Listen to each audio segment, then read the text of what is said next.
sneak away from the direction that the goblins are looking to kind of circle around the other way while gaining a little ground. All right. What do you write when you're writing the message there? What language are you writing it in? Just common. Okay. And would you moving on out in the opposite direction? Roll a stealth check. That was 18, so 24. No, 22. As you start moving, you notice that both the goblins seem to be fixated right on your area and position.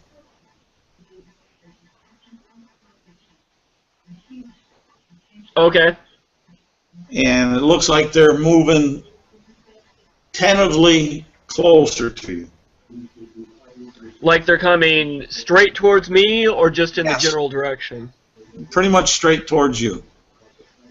Keen ears. All right, I will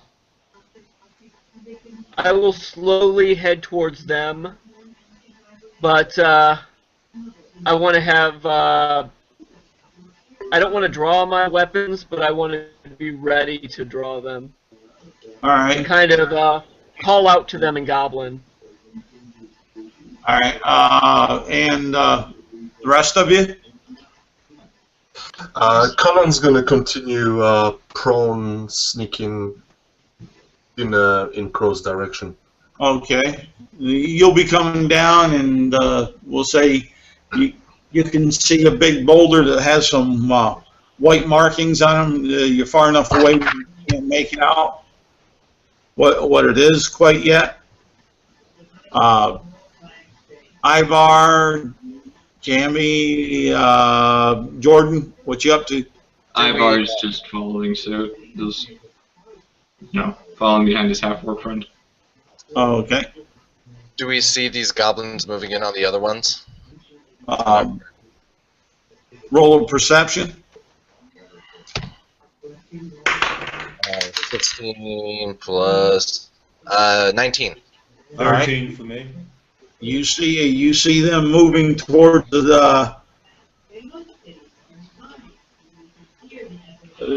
towards general area down there. You don't necessarily see all, but you see them moving in a purposed area. Okay, I'm gonna start moving. I'm gonna try and stay stealthily, if that's still a possibility at this point, and try and like move flanking position. Did I see them also with a 13 or not? Yes. Okay. I will just stay very close near to Jinbei. Okay. Roll your stealth checks. 16. 5. God damn it. You hear some noises behind you, Jinbei. Only one of us is stealthy at the time, eh? Do I see him? Well, you see the goblins moving. How far away are they? They're probably about a half mile away from you. Right. Oh wow, okay. But I don't see where the other group is. What other group? Our party. Yeah, the Dragonborn. What's the name? Oh, you can see Ivar and Conan. Okay, how far are they from Ivar and Conan? They're about a half mile. How far really? are the Well, how in far that are the case, goblins with my failed stealth check, I would have said, shouldn't we get nearer to them? How far are Ivan and them from the goblins, though? That's what I said, about a half mile. Oh, okay. You're ahead So of you're ahead of Ivar and Conan because you've stayed stealthy, not prone, low crawling. So I'm gonna try and keep it so that basically as soon as they get as soon as they get into range to fight, I can be right there to like jump out and help. All right. Conan, Ivar? Yeah, we gotten to a point where we can read the boulder. Yes. Okay.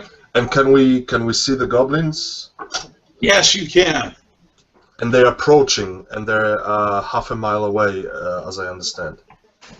Well, they're by the time you get there, they're about 2 football fields away from you. But they didn't raise the alarm. No, not yet. It seems like they're trying to sneak up on something. Okay. At this point, Conan is gonna hide behind the boulder that he can read Crow's writing on. Okay. I would kind of guess what Crow meant by writing this, that he's gonna go other direction. I'm gonna stay at this boulder. And I'm gonna start slowly throwing stones into direction where I made the biggest noise. Oh, man. Okay. You caught their attention, and the rest of the party, you're all right there, because when you come up, Conan and Ivar, when you get up to this boulder, you'll notice that Jambi and Jordan are already there. Ivar would lean over to Conan, also hiding behind this boulder, and he would say, "I could make them fall asleep," and a tiny flame momentarily flickers in his hand. Just wait a little bit longer. Let me tease them that direction, and I'm continuing throwing the stones in like not to, you know, the break between the sound would be about, I don't know, 10 seconds in between, and they would go from a little bit different directions, but in general from the direction where I made that machete sound, so I can lure them over there. So they would think that the sound is still coming out from that direction, that someone is probably there, you know, making noise. And Crawl. Okay. So, does it seem like the goblins have seen me from what I noticed them doing? Or do they seem entirely taken by this new sound? Roll your stealth check.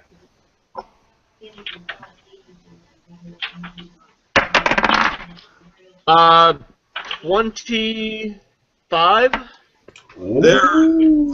They Stealthy. are kind of changing their attention over towards where the last couple sounds came from. And how far off are they at this point? Like a quarter of a mile or something? Oh, they're rather close to you. You're talking they're within probably about 75 yards from you. All right, I'd like to try to circle around behind them. And at the same time, I guess, take a look around and see if I see anything else in the entrance. Just kind of be very aware of what's around me. Roll a stealth and roll a perception. All right, another stealth and a perception. Yep. All right, perception was 22. Stealth is stealth is 10. Okay, you're making more noise. They're starting to. You can see they're taking by themselves. They're shaking their heads back and forth, trying to figure out which way to go. You don't notice anything in the cave entrance. The rest of the party, that you notice this going on, you hear him. You see the goblins moving their heads left to right. What do you do? I'm gonna ready a javelin to toss it at one as soon as one of my fellow rock dwellers makes a move. All right. And await the magic. I'm still holding on to that crossbow. Yep.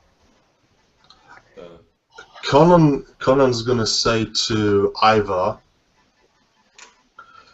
send the lizard and make him. Well, can the lizard actually do gestures and communicate with anyone else? That's what I'm interested in. I don't think so. I can use him to cast. I can cast spells through him, I believe. Yeah, because it's a familiar. Yeah, touch spells, right? Okay. Okay, sorry. So scratch that. But I could hear Crow making a noise. And the goblins are getting his attention now. Yes. Yes. How far away goblins are from my position right now? They're about 150 yards. 150 yards. Yep. Ooh, so that's like almost 400 feet. Yeah, about 300 feet or so. 300 feet. Okay, I'm gonna continue throwing the stones and say to Ivar, patience. Let's lure them. I hope Crow is getting our idea too. And I'm making even bigger noise with that stone. I'm taking a bigger stone and throwing in the direction where we came from. Okay. They see all of a sudden they seem to charge in that direction. Great. So initiative? Once they charge, I'm gonna slowly take out my bow and wait until they're in my reach. Okay. Ivar, Jamie, Jordan. I'm waiting for Conan's, approval to charge in there. Okay. Jamie. Same thing. Cool. So I'm waiting for the word. I would whisper. Why do you want them to come so close?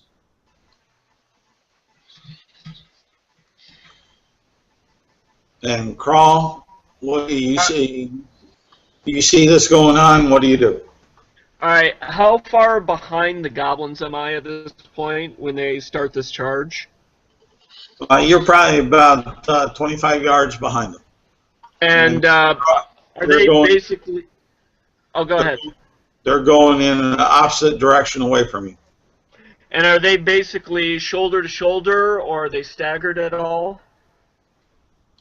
They're about 10 to 12 feet apart from each other running. One's just slightly behind the other. Alright, when I see them start to charge, the one that's slightly behind the other one, I want to kind of run up behind him and toss one of my nets on him. All right. Go ahead and roll the hit. I'll give you that. That would be a 22. Okay. You throw the net and it lands on top of them. Ivar, now put them to sleep. Are they within range? What's the range that you have? 90 feet. 90 feet? Yeah. Okay. So Ivar kind of pokes out. He goes, and he mutters something in Draconic, just and this weird, almost melodious, like this humming sound, as it overcomes begins to seemingly affect the goblins. I believe I roll 68. What's the area? What's the area of effect of that? 20 feet. The range is 90 feet, 20 feet for the area of effect. Okay. So Crawl will have to make a saving throw. Oh. Yeah, It targets whoever's closest to the point of origin first, and then it works down hit point wise. So like he rolls, and there's a total hit points, and then those hit count down. So he still might not be affected depending on how close he is to the point of where a spell is cast. All right, what am I saving against? I don't think you roll a save Okay. for this.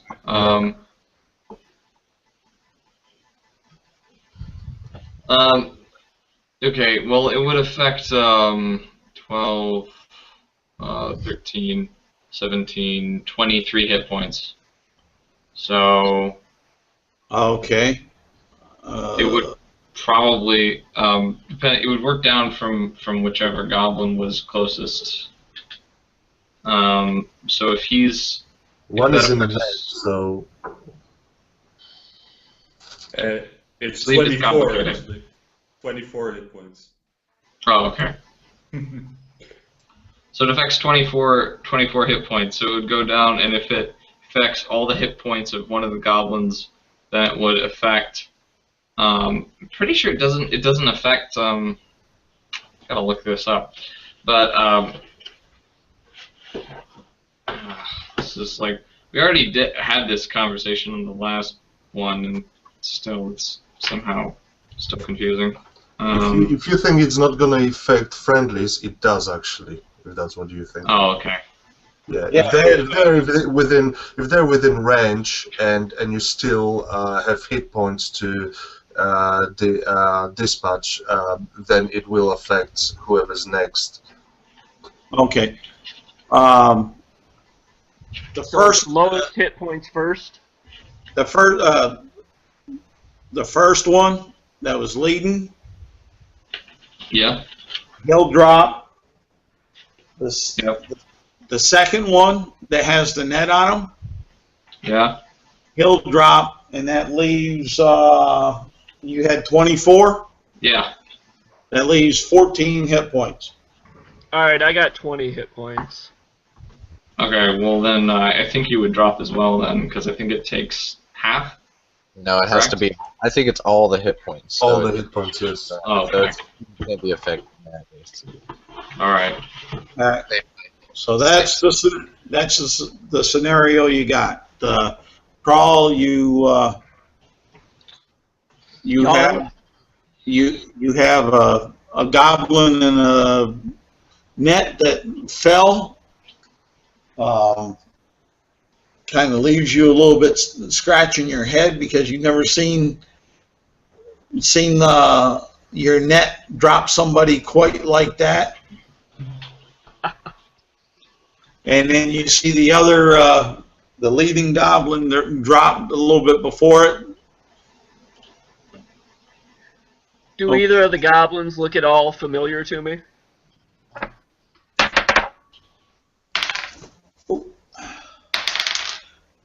They look to be from the same tribe. They have the same kind of tattoos on their arms. And Nice. Bless you. their armor looks to be similar to what you grew up seeing. Okay, I will kind of turn to the party because I'm assuming at this point towards the goblins, and I'll tell the party to kind of hide back a little bit, and I'll explain to them that I want to rouse the goblin in the net and try to get some information from him. Yeah, Ivar would like have he would have like strided over there by now. Okay. How long does this spell last for? I believe that they have to be like woken, like slept awake or something like that, in order to be or they stay asleep for an hour if they're not woken, I believe. So Conan's gonna turn to Jimby, sorry, and Jordan say, "Be wary, try not to wake them up." I'm just gonna stay here. And stay quiet. And he's gonna grin actually and laugh at himself. As I just displayed, I am the definition of stealth. So, if everyone's all right with that, I'm going to. Is everyone kind of hiding or like setting back away from the goblins? I'm gonna come next to Crow, and I'm gonna say, no offense, comrade, but I don't know if we can trust them. And he's gonna take out one of his machetes and put really close to that goblin's neck, and I'm gonna say to Crow, if he makes an alarm sound, he's gotta have to go, my friend. Oh, No, it only lasts for a minute, guys. Let me try it my way, and if he makes a sound... It's only a minute. It's only a minute. Alright, so... I try to... I'll leave you to it, and I'm gonna go to the other one in case it starts waking up. I'm gonna slit his throat. Alright. And I suggest to Ivar to do the same to the other one. So I get my dagger in one hand, and the goblin in the net, I kind of pull the net off of his head, but it's still on his body. And I put one hand over his mouth and kind of try to silence him, and I try to stir him with that hand, shake him just a little bit so his eyes open and come to attention. And as he awakes, I tell him in Goblin, the kobolds have run afoul. They're a tribe. As you do that with your hand over his mouth, he bites you, and you take goblin rabies. You take 1 point of damage. Do you leave your hand over his mouth? I kind of smack him with the butt of my dagger and say, "Fool, listen to me," in Goblin. All right, he goes ahead and screams. I'm slitting With the my throat hand of the over his sleeping mouth? goblin straight away. Okay, one dead With goblin. my hand still over his mouth, he screams. He goes and he screams. Whether or not it's loud, but for him, he's Not gonna be interested in that. The only thing that would catch his eye is these orcs' axes. okay. Do they look familiar? They're not the great, and they're not like the great axes. They're just the battle axes. Okay, he's gonna dismiss those completely, and he's gonna walk out slowly from the room. Okay. And if Ezreal sees me, I'm gonna nod to him to come over to help out.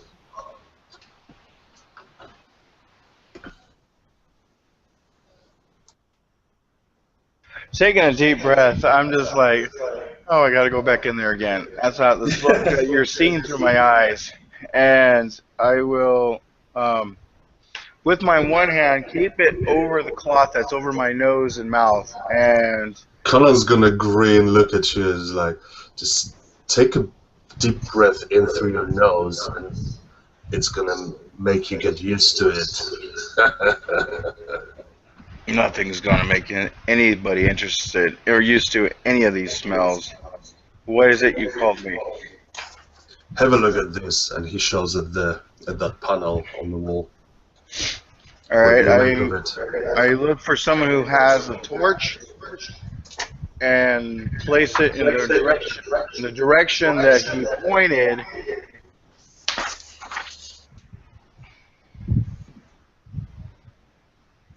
Okay. Crawl has a torch. No. Conan has a torch, and he's gonna light it for him. All right. Okay. And just quickly scanning the area where he's kind of looking.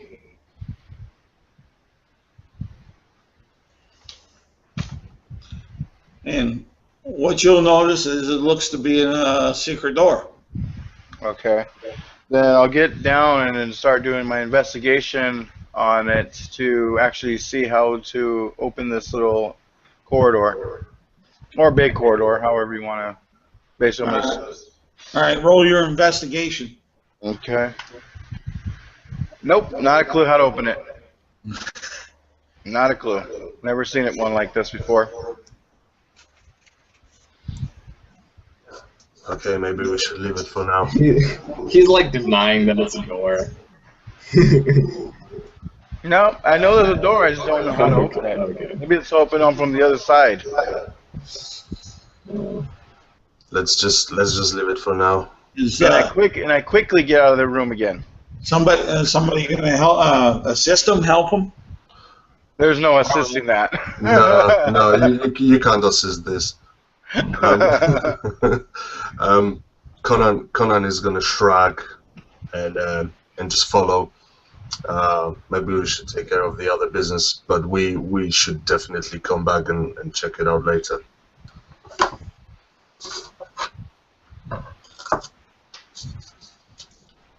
All right. Ivar would just kind of like, wrap his staff against it a few times. Wait Okay. for some sort of response.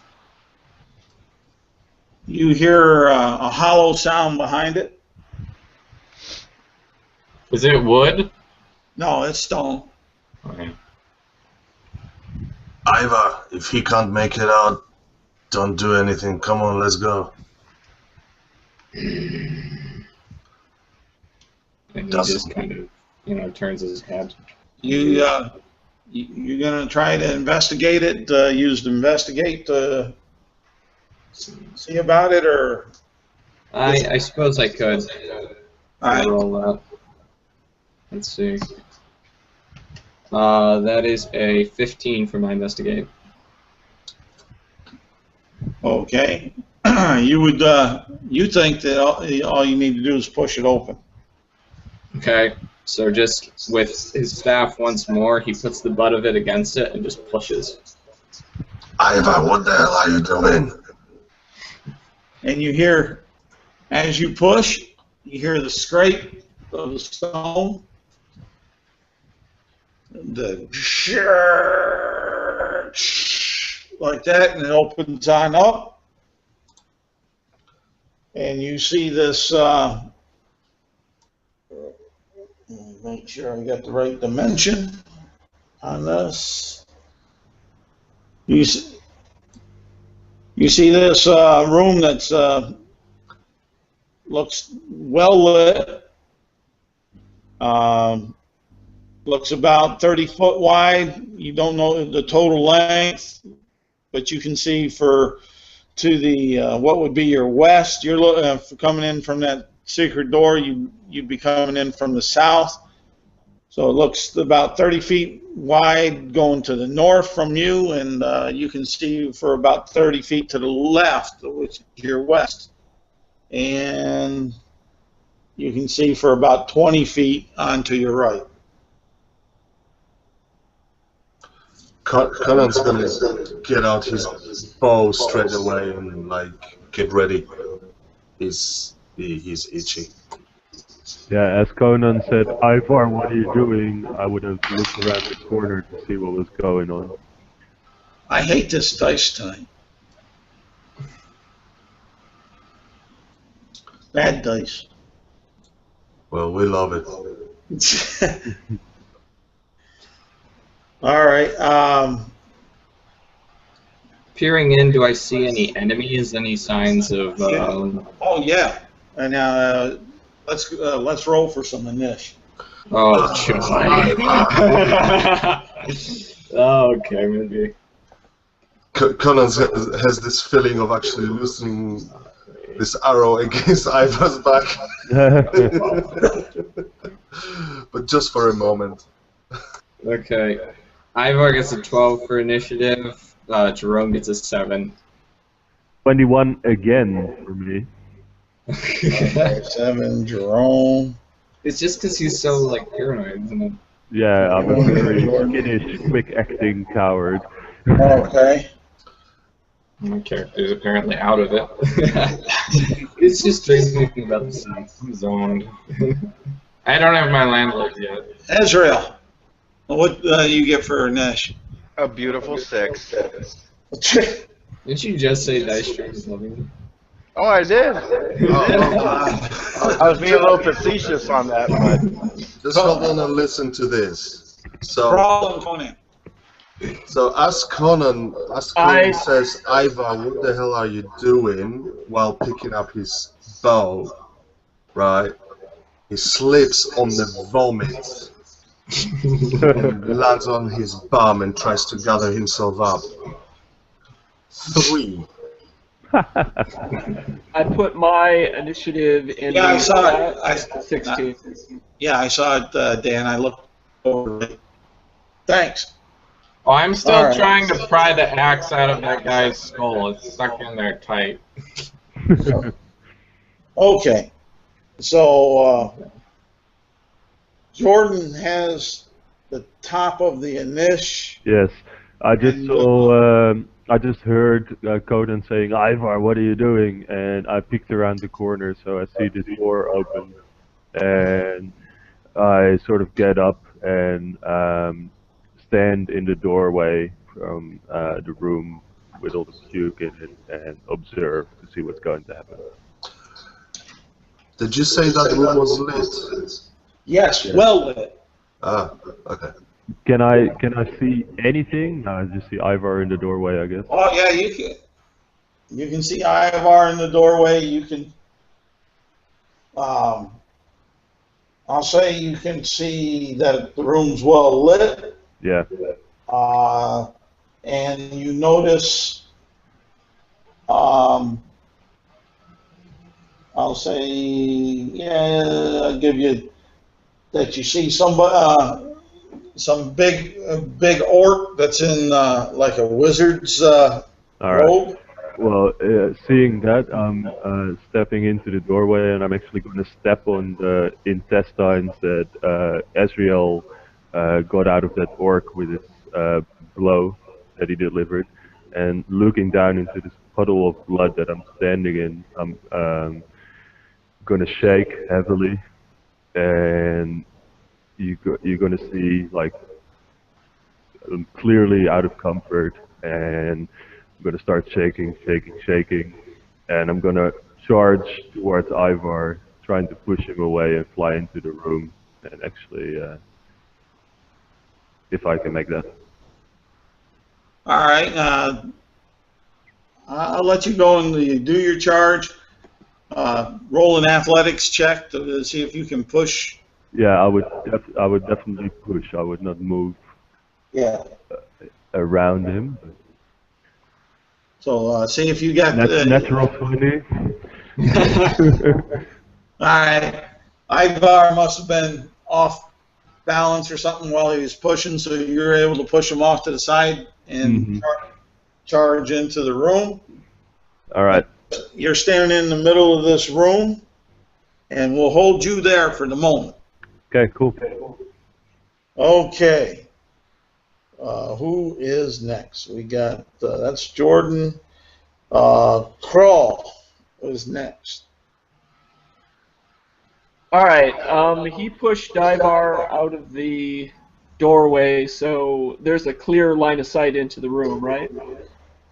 Pretty much, yep.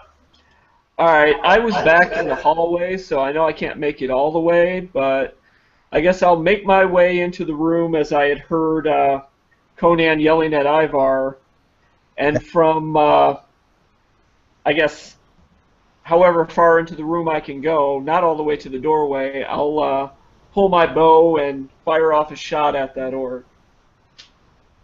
Okay. Roll to hit. That would be 23. Let's see if that'll hit. Because that might not. I didn't explicitly say it, but I hope that it was clear from my description that I was actually raging. So just throwing Yep, that. I figured. All right. Where is this guy? Because he, oh, there he is. Yeah, there's the mean nasty.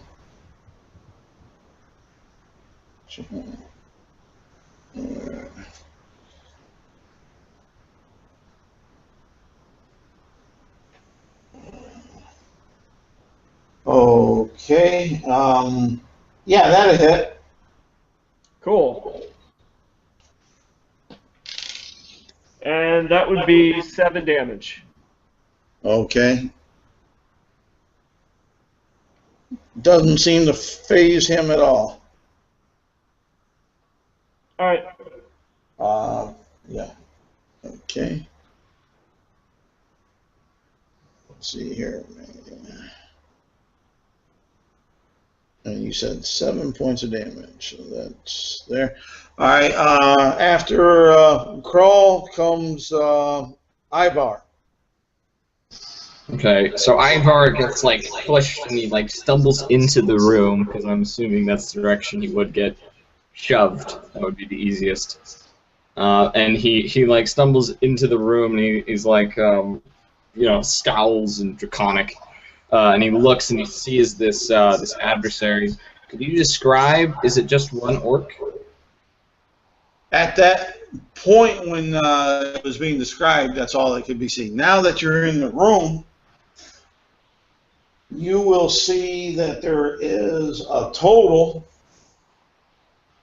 of 5, 6,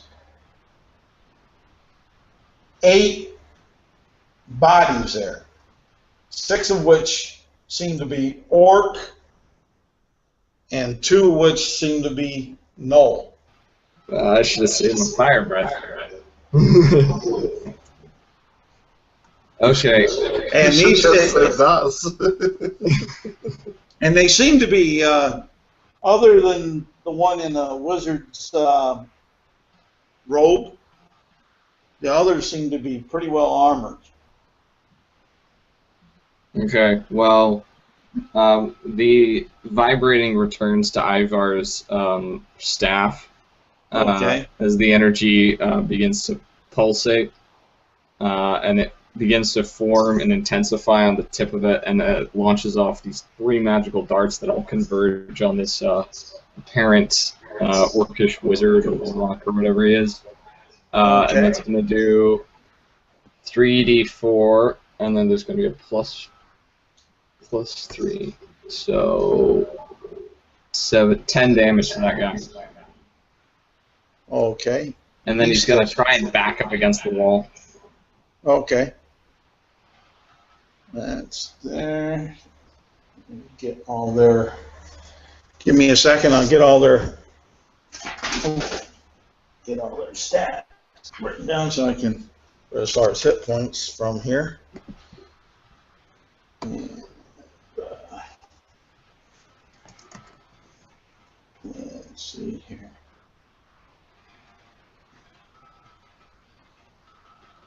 There's that big Mama Jama.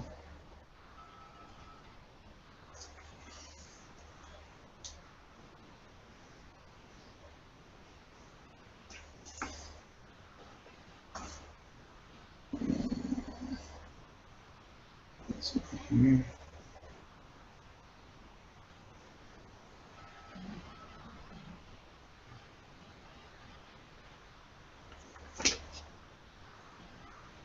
Maybe Ivar's done.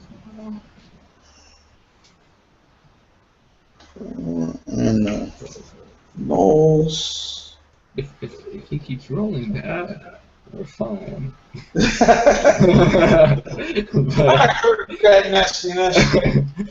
I mean, we made it through the last encounter without a scratch, literally. So that's well.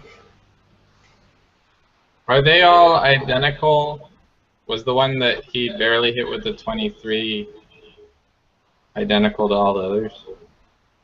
No. He was wearing the wizard. All right. Okay. Yes. Yep. We've both targeted the mage so far. Me and Crawl. Always go for the mage. Except when it's me.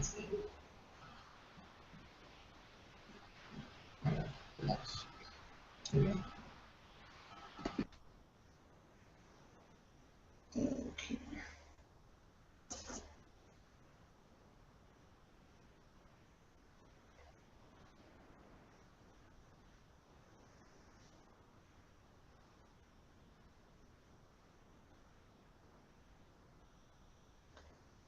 All right. And what you okay, you got pushed on in there, you did your magic missiles, you hit him. You see where 4 large orcs down in one end of the hall there with chain shirts, great axes, and shields. And you definitely see one with a crown, and he has a great axe and a sword. Let's see here. What does he have for his armor on this one? What did I tell you? And you see half plate on him. And then you see the 2 gnolls, and the one seems to have some scars and some tattoos on him from the abyss. Okay, so that was Ivar. After Ivar comes Jerome.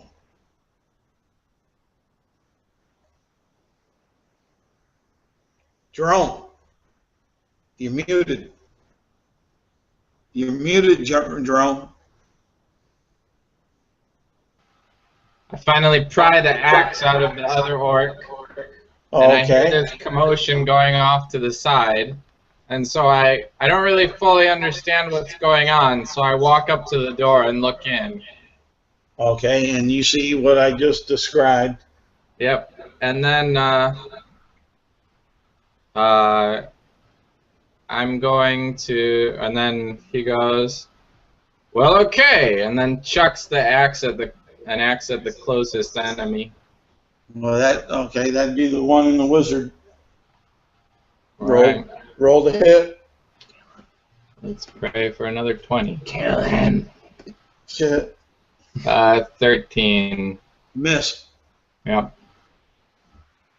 All right. After Jerome is Ezreal.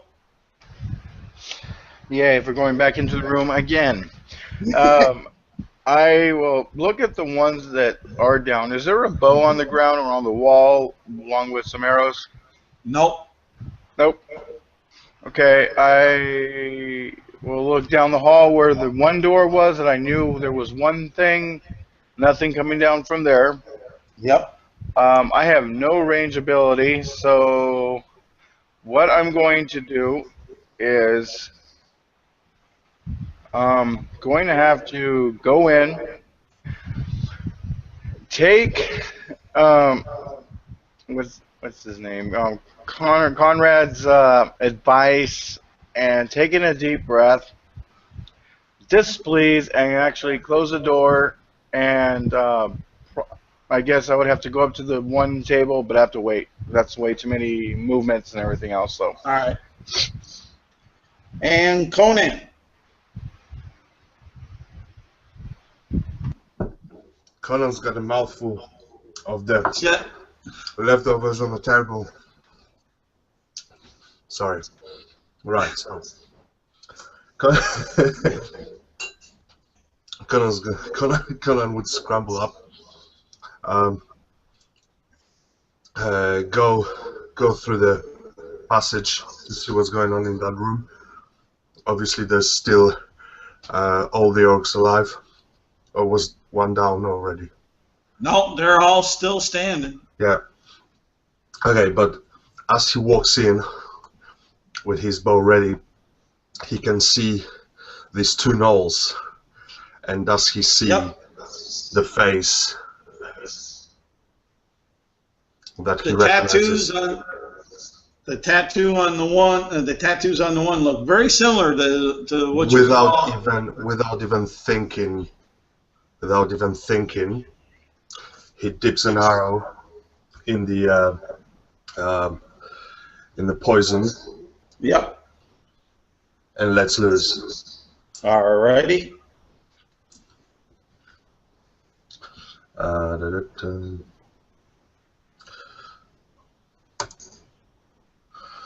So just to make sure he's focusing on this, so he's gonna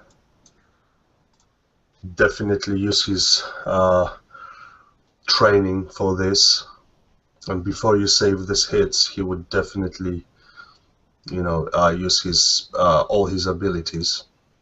Yep. So that's going to be 18 plus 5, 23 to hit. Well, that'll hit. Precision shot. Yep. So he loses. He can see the tattooed face of the gnoll he hates. There's a lot of hate in Conan against this one, and he loses the arrow. Focuses on this. He keeps his nerves, and the arrow goes exactly into the gnoll's shoulder, but Conan doesn't really care because he knows that there's a poison there.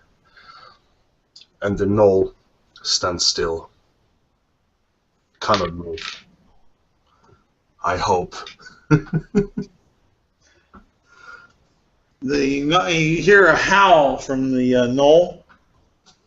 How much damage did you do? Oh, right. Let's see. It's going to be plus 2. 8. Okay. But I'm more interested in the poison than anything else. It looks like the poison's not doing much. Damn it. At least my dice are rolling for me on one time. Fair enough. Seeing this, Conan takes out another arrow, dips it in the poison, and loosens. Okay. Give me 1 sec. Let me roll to hit.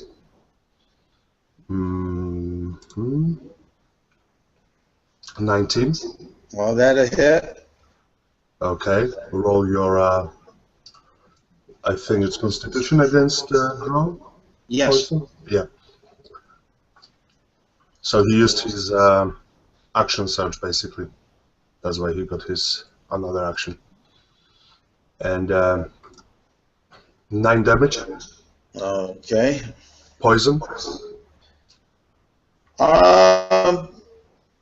You think it's taking effect? Okay. And I look my eyes at it. Oh, okay. After that, oh, they come up. Great.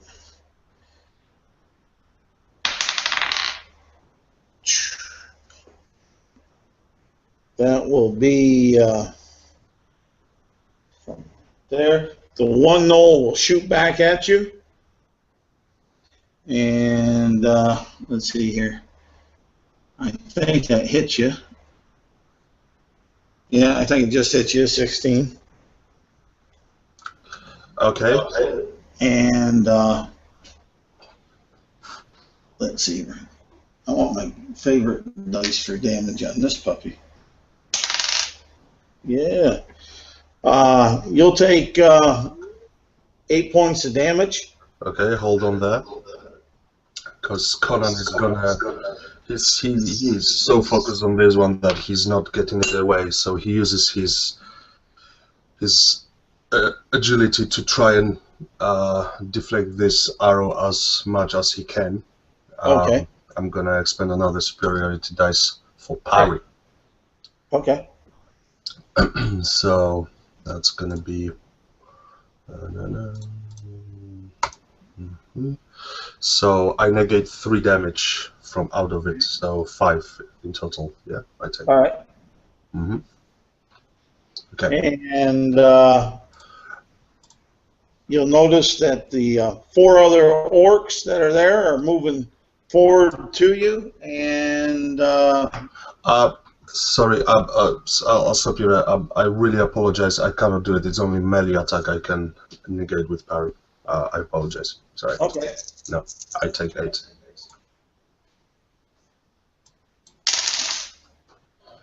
Five, 7.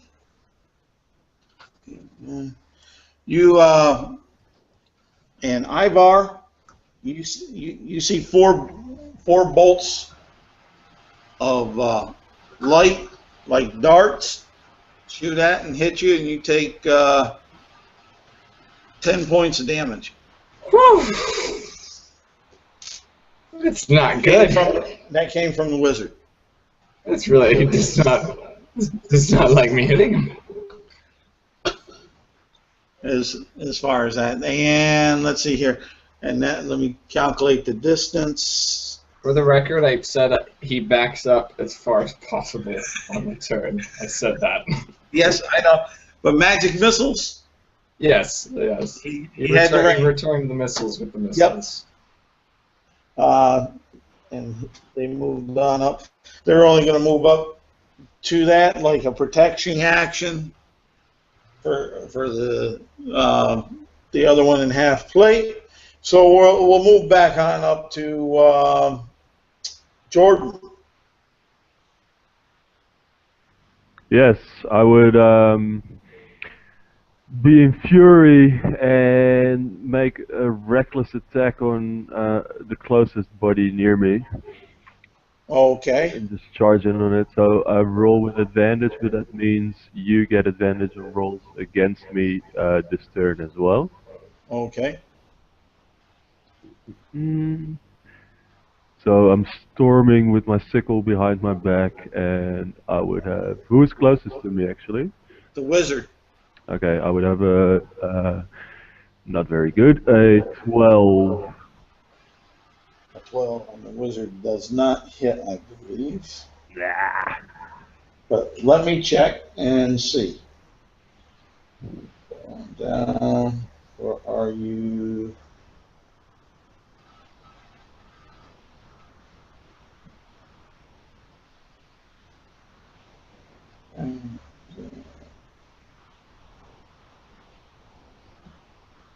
Come on, quick there, monster man.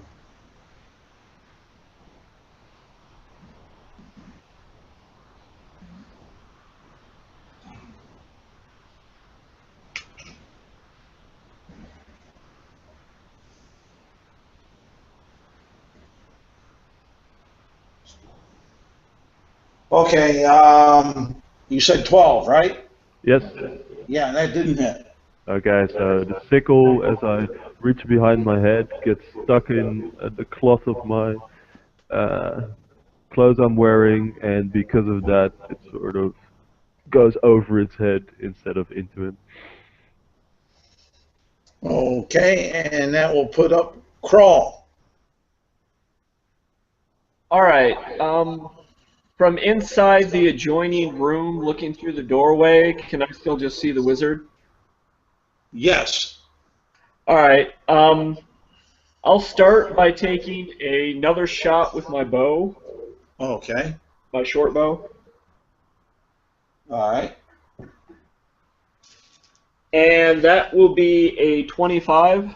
That will hit. And that would be 7 damage.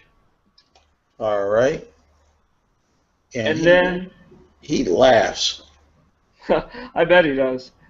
And then I'll use my bonus action to cast Hunter's Mark on him. Okay. Which won't really do anything this turn, but if I melee attack him, it will. Okay.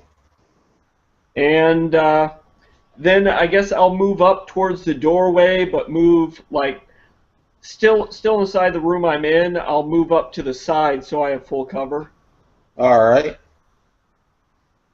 Ivar, your go. Okay, so almost knocked over by this onslaught of force. He, takes a few steps backward, and then, his fourth step backward, just he steels himself, and he looks up with this animalistic rage within his eyes. The heat beneath his scales is still there. And he's going to just launch another magic missile off at this mage. Okay. Who would just dare challenge his magical prowess. Which is okay. That's all fours. Okay. So that's going to be 12 plus 3, 15 damage on that guy, on the wizard. Okay. Nice. That's an animalistic rage, alright. Yeah, that's just Ivar. Yep. Ivar's pride. All right. After Ivar goes Jerome. Okay, does this wizard look particularly strong? He looks strong enough. He's still standing after all the damage that you guys have put on him. He looks a little worse for the wear, but I mean, does he look like he could bench a lot? he turns the heads of a lot of female orcs. They think Okay. beefcake. I was gonna try to shove him, but I don't know. All right. And then Conan, how are you doing for health? Conan can't hear you. Conan is in Okay. rage against All right. the Knoll. He doesn't like you don't know. You wouldn't know. Sorry. Okay. I'm just gonna. Oh, let's see. Okay, I'm gonna cast Cure Wound. I'm gonna walk up and cast Cure Wounds on Ivor, and that will be my turn. Okay. Oh, nice. I thought it was a 1d8. Oh, is it with D8? Yeah. Oops. It's 1d8 plus, I think, your wisdom You modifier. might not want to re-roll that. Take 10. Okay. that brings me up to full anyway. All right. Thanks. Ezreal. Oh. Can I position myself between the wizard and Ivar too? Yeah, if you want to. Alright.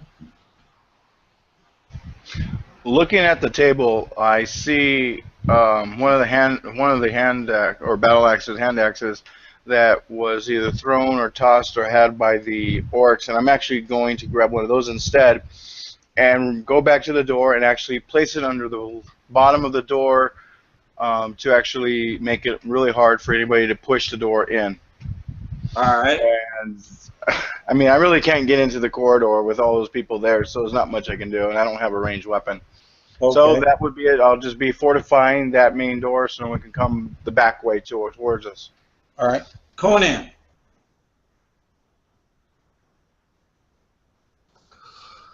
Conan is picking up another arrow, and he loosens against the knoll that shot at him. Okay. He's not letting this one go. Hopefully, let's see. Ooh, and he definitely hits. Come on.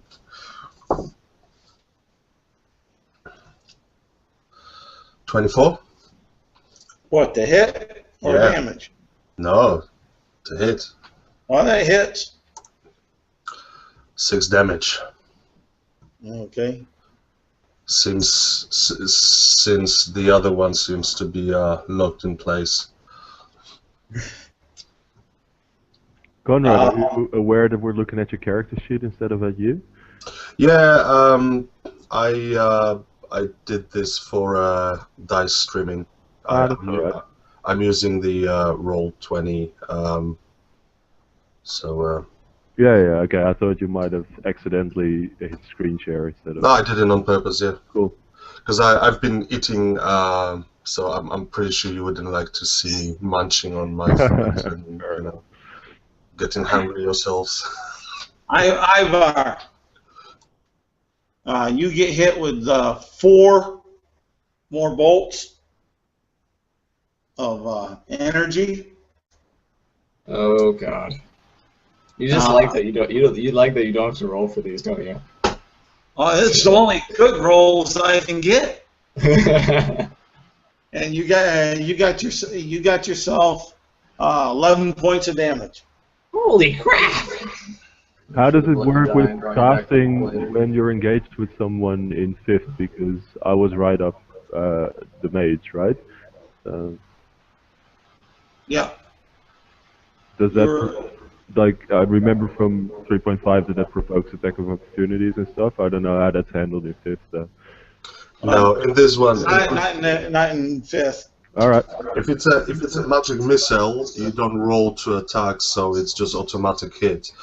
If he was using a bow or a ranged spell that he needs to roll to hit, then he would roll with disadvantage, but it doesn't. Doesn't do the opportunity attack. As far as I know. Okay. The 4 that moved on up, and we have Jerome and Jordan. You were in the room, right? Mm-hmm. Up by the door. Yes. And let's see here. Ivar, you moved on back, you said, right? Yeah. Okay. And we have Conan up there, so 1, 2, 3. 1, 2, 3, 4. We'll make Conan 4. We'll make Jerome 1. Jordan 2. Ivar 3. Remember to roll with advantage if you're going to attack me. 1. Who did I say was number 1? Me. Okay. You got hit with a great axe by one of the 4 that moved up for 8 points of damage. Okay. Right, and let's see here. The knoll back there. That a knoll shoots a bow, longbow arrow at you, Conan, and misses. And you notice that the what looks to be like the chief seems to be pulling a great sword from behind his back. And that'll bring us on up to Jordan. All right, same thing. I'm going to recklessly attack with the sickle again. Okay, roll the hit. Yep. 22. That hits. All right. Roll. So the sickle digs into him for 4 damage. Okay. You see his knees start to get weak. Okay, so I imagine, like, after swinging over his head, I would bring back a backhanded hit into his side, and I would scream while I do it. Rah! Okay. Crawl. All right. I'm not sure how this works, so you might have to help me out real quick. I had my short bow. What does it cost to put away my short bow and draw my 2 swords? Would that be like action or a bonus action, or? It'd be an action. All right. I guess I'll kind of step away from full cover and look into the room just to see where the orcs and gnolls are positioned. And you see them. So are they all like on the west side except for the wizard who's in line with the door? They're on the east side You up on the wizard's right in front of the door, up lateral across from you, and you have 4 orcs in chain mail shirts up just a little bit off from the door on the east side. And let's see here, you got all the way down on the east side about what is it, 30 feet. You have a larger orc with half plate rather, and 2 gnolls. And 1 gnoll doesn't seem to be moving much. All right, so they're all on the east side. What if I were to set my bow down and just draw a weapon? What would that cost? Would that still be a full action? No, that's not a full action. It doesn't cost you nothing to drop a drop weapon. All right. I guess I'll drop my short bow and whatever arrows I had in hand. Draw one of my short swords because I guess I can't get both out at the moment. And if I can, I'd like to try to squeeze into the room on the west side of the mage and try to strike him. I'll go ahead and give you that. Go ahead and strike him. Roll to hit. All right. That would be 16. Got a hit. All right. And rolling for damage. That would be 10 damage. Okay, describe his demise. So I see how he's been pestering Ivar and how he's distracted with Jordan and his sickle because he's raging on him. So I kind of drop my bow and my arrows and slip into the room while he's facing the other direction and just kind of stab into his robe and up his robe and just kind of take out his spine. Okay. After that, that's Ivar.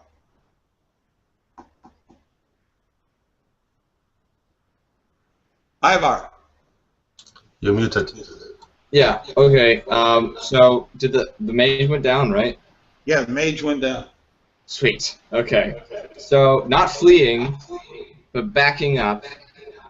Ivar steps back about like 10 feet and kind of moves slightly diagonally so that he can get a good shot on the one engaged with Jerome. And he's going to launch a firebolt at that guy. So that's going to be a 9 to hit. That's probably going to miss. That misses. Yeah. Okay. All right. Jerome. I'm going to turn to face the guy engaging me and swing out my axe. Another critical. Nice. Dude. Okay. Wow. Yeah, you. Triple damage. Dice Stream loves you today, man. Seriously. Alright, so that's 8 plus 6 plus 5. Holy shit. 19 damage. All right.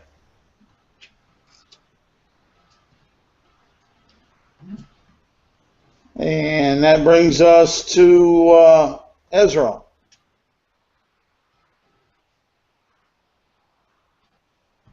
You're muted. All right, you're gonna have to paint the picture again because people are saying different from what I'm hearing. We're in the one room we entered, then we opened a door to a corridor, and that was the last time I heard that there was orcs in there. You open the door into a room. Okay, into a room that there's orcs there, but there's a lot of people at the door. I haven't heard anybody say they went in. Yeah, they've entered on in earlier on, shortly after they went and started attacking the wizard. All right. I don't know how to access this. The halfling dropped. You would have seen the halfling drop his bow and arrow. All right. So I move up to grab the bow and an arrow. Yeah, it's a short bow. from the place, what do I see? From that spot, who do I see? You'd see 4 orcs. Well, I can see 4 orcs. And chainmail, 10 feet away from the doorway, the secret doorway you went on in to the west. Another 10. Get my eyesight situated here. No worries. I'll see. So the first of those orcs is what my target's going to be. So Okay. how is the lighting in the main room again? It's very well lit. Okay, what is actually lighting it up? The torch? You have sconces with a light source on them, and there's no flame, no smoke, no heat. Okay. I'm gonna actually go with one of the sconces because I don't like having light around me if I'm gonna be doing what I gotta do. Okay. And I'm going to throw it into that corridor, lighting that room up more. All right. And then my bonus action will be right where the sconce was, is to hide. All right. Conan. Yes. How far away is that knoll? That knoll is about 30 feet away from you, and you have to go through that line of orcs to get to them. I'm going to pull up an arrow. I've got 5 arrows with like material scraps. Yep. Who's holding? There was no one holding a torch. Oh damn it! I thought there was someone holding a torch. No, scratch that. If there's no torch, he's gonna pull out the arrow and just shoot at that knoll. He wants to get rid of him. All right. For sure.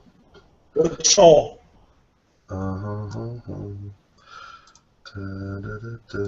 And he's going to hold on. Which knoll are you shooting at, Conrad? Well, the one that is moving. The other one is not moving. So I don't take him as a threat now since he's stationary. I know that the poison is gonna keep him like this for a while. Should at least. And I'm gonna. Am I? It's only 10, so it's gonna miss this time. All right. So the arrow basically goes, but it bounces off the wall. Okay, and we got about the same, so we'll use the same order on the 4. And whoever was number 2, you are missed. This is Ivar, number 1. 16 hit you, Ivar? Oh, damn. Jerome's number 1. I'm number 1, and I have 18 Jerome's HP. number 1? Okay. Yeah. 16 hit you, Jerome? It's a miss. Okay. And let's see. Whoever's number 2 is getting struck on by the other, and that's a miss. And let's see who's the 4th one. Number 4, that's Conan, right? Correct. And that's a miss. He just missed you. In fact, he kind of dinged you. It was a 15. The one knoll will shoot at you and miss. And the what looks to be the chief will, with his great sword, take a 5-foot step forward and stay and ready his action. So that brings us up to Jordan, rather.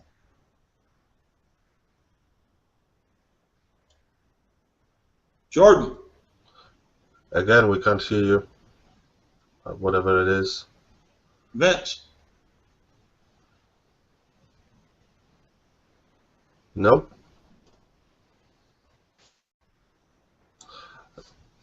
He just logged out and he's gonna log in again in a sec. Well, we'll go to Crawl then. All right, I'll use my bonus action to switch the Hunter's Mark onto the King Orc. Oh, okay. And I'm not going to try to run up there, but I'll pull my other short swords, so I have both short swords out now. Okay. And I guess I'll kind of move up towards the back of the line of our group, but not up into combat. Vince, you back. So I guess I'm just taking a dodge action this turn. Okay. Vince. Nope. He ain't back yet. Nope. Shoot. After that would be Ivar. Vincent, you back? Hello? Yeah, we can hear Hey, you. Vince. All right, you go. All right. Yeah. Go ahead. I know what the problem is. Every time I take out my headset and plug it back in, my microphone stops working. So I will stop doing that. But the mage that dropped in front of me, can I see if he's carrying any weapons? All you see on him is a dagger, and let's see here.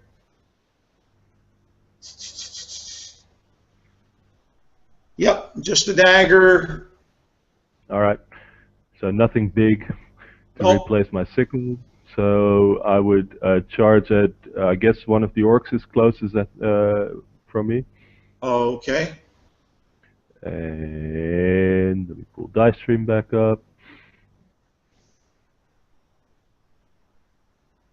There we go. Reckless attack again. And 2 7s, so it'll be a 10. All right, that miss. All right. Ivar? Okay, there's still one engaged with Jerome, correct? Yes. Okay, he's going to, you see the flames once more as he launches another firebolt from his mouth. Which is going to be 16 to hit. 16 to hit will hit. Okay. It's going to do 6 damage to him. All right. That's a deck save, right? No. This is a firebolt, not fire. Okay. Sorry, sorry if I confused you. I was trying to flavor it up a bit. No, that's fine. And what was the damage? 6. 6. Okay. Then bring that up to. All right. From Ivar goes Jerome. Okay, I'm going to swing again. It is now burning ahead. 19. Is that a hit? Okay. 5 damage. Okay. All right. And from there, it goes to Israel. All right, and let's see. I believe we're concentrating hitting. So what I'm going to do is I'm going to hit the exact same one that that Ivar has just hit. Okay. And let's see what happens. All right, that's actually going to hit. So 17 plus the 6 is 23 to hit. All right. And that's going to be 15 points of damage with the short bow. Okay.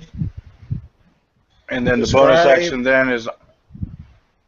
Describe how he meets his demise. Alright.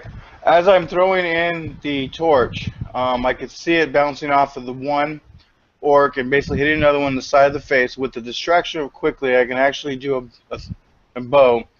And the fire that was on the head actually ignites the one bow as it's going in and impaling it in an eye socket and basically burning the inside of the cut, and it basically just drops backwards as if it was stoned and just drops straight backwards. Okay. And Conan. Conan keeps on shooting at the knoll. He's like in trance. He's like, yeah. It's very unusual to him. He's usually focused on the, on the formation, but this time he is just losing it. All right. 20, but not natural. All right, that hits. 9 damage. Okay, let's see here. And as he shoots it... Describe its demise. Okay. So, so with all this hatred, he pulls that one last arrow. He aims it really well, and the arrow... He almost thinks to shoot it at the one that's sleeping.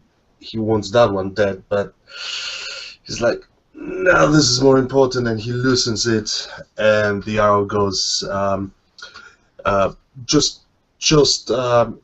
in between ribs where the heart would be, and goes into his heart. All right. And once he can see that this happened, he's going to. I understand that there's other guys at him, right? Like they're in a formation. Yeah. But he's going to anyway run up there, taking a free strike from I don't know how many. How many are there on him? Like close to him? There's 3 of the 4 that are left up in a line. But how many would be able to hit him? Only one's going to take a strike of opportunity. Okay. Yep. And would miss.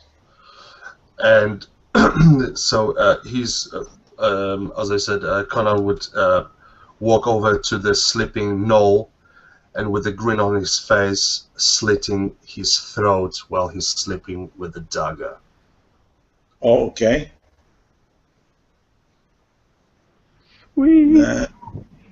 And okay, with that, it brings up the monsters. As remember to roll with advantage against me, because I'm reckless.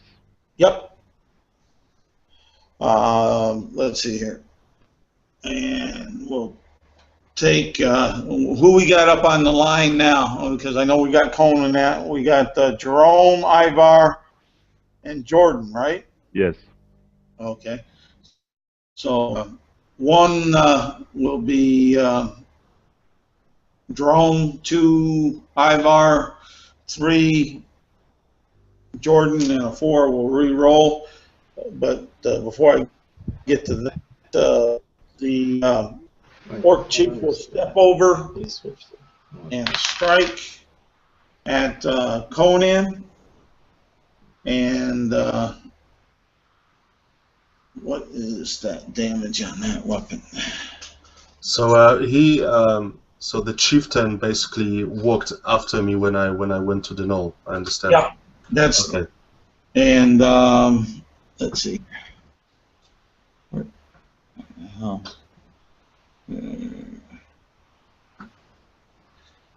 And he'll hit you for 12 points of damage. And as he does it, Conan is gonna, while still holding that dagger, he's gonna try and get as much of the impact off him. Yep. Rolling 1d8 of the superiority die for parry, because that's melee now. Yep. So 5 less, so it's gonna be on 7 damage. Oh, okay. And number 3, from up on the line, whoever that is, does an 18 hit. 19, yes. 18, I said. 18 also. Okay. And that will be 11 points of damage. Okay, I halved that because I'm raging, so 6 or 5, 6, huh? Yeah. Okay. And that brings us up to you. Yeah, well, I'm gonna... Furious with the injury I just took, just gonna let out another scream and once again recklessly attack it.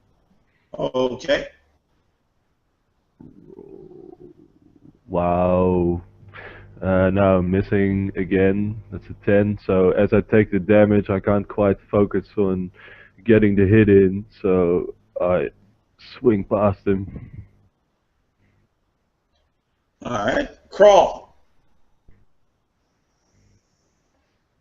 All right.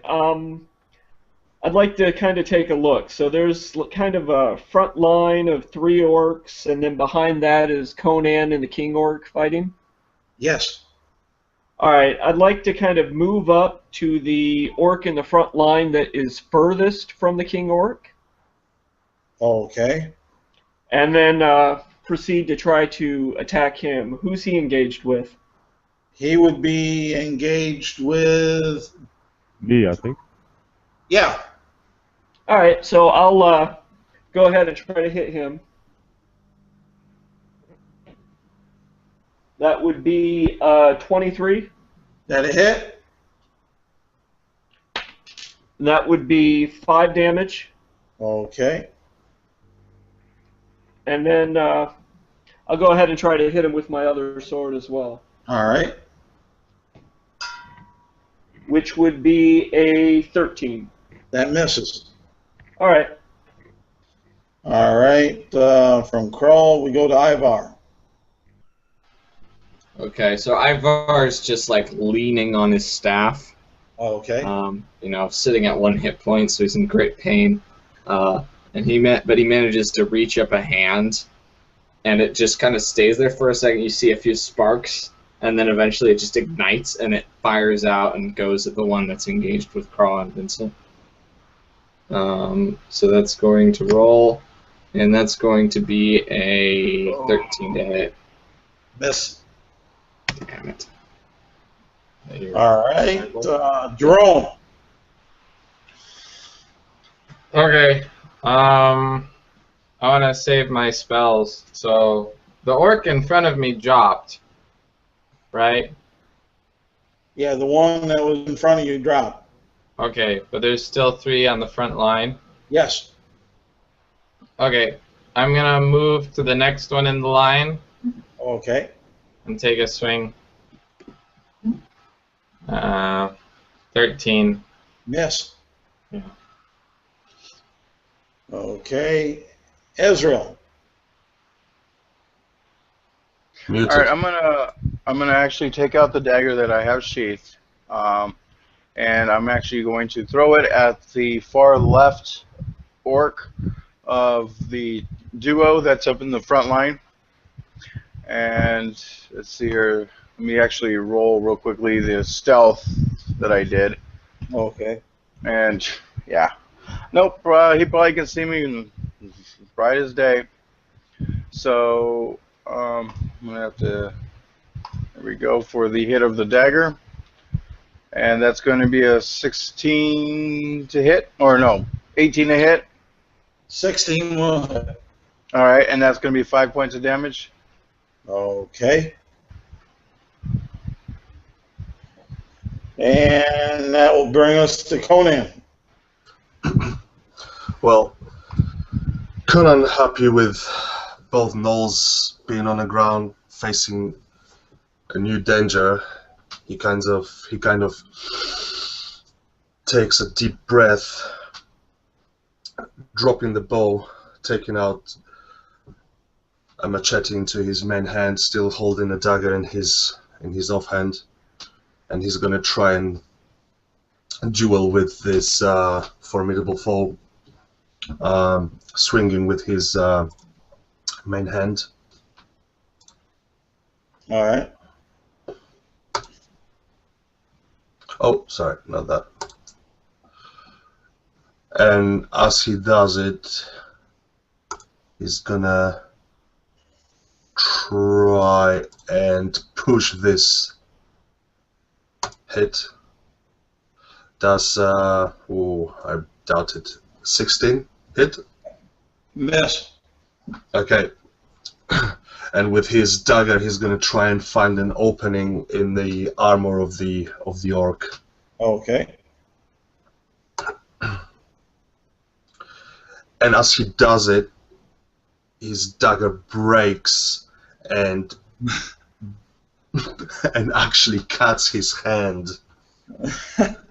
his own hand, against the armor. So roll 1d6 for the cut damage. 1d6. I rolled a 4. Okay, I take 4 damage. All right. He swings at you. 17 hit you. Yep. All right. And 9 points of damage. Okay, I'm gonna try while I'm getting cut by my own dagger. I'm gonna try and sway from. Sorry, that was 1, and I'm gonna do 0 now. I'm gonna try and sway against this attack to take less damage again. 3 less damage, so 6 in total. All right. Okay. On the okay, I gotta. I'm the 3 that are up front. Say what? I'm looking very, very bloodied. Okay, number 1. Do you get hit? Whoever's number 1, do you get hit by a 17? No.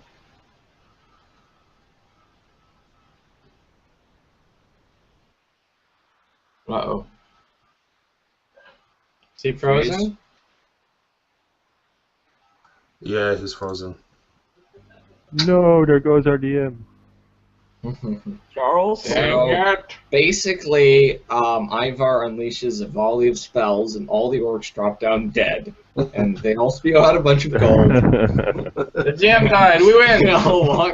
We all take the gold. We go back to the Adventurers Guild. Turns out the whole thing was some grand money-making scam. No, we buy the Adventurers Guild. Now this only works if you're Barker. Yeah. Should we send him a Facebook message or something? Because I don't think he's. Oh, this is I'm doing it right now. I gotta go in 5 minutes. Yeah, I figured. I can kind of make it work actually. Yeah, I can make it work. Do you still have your healing suit? I was gonna say if you need to make it, don't miss your cab. Don't miss your flight. No. Oh, no, don't worry. I gave myself a ton of time. First of all, second of all, you know, technology these days allows me to plug in my phone, get onto a hangout over the phone, prepare myself while talking to you. Someone can roll the dice for me, easy peasy. Wow.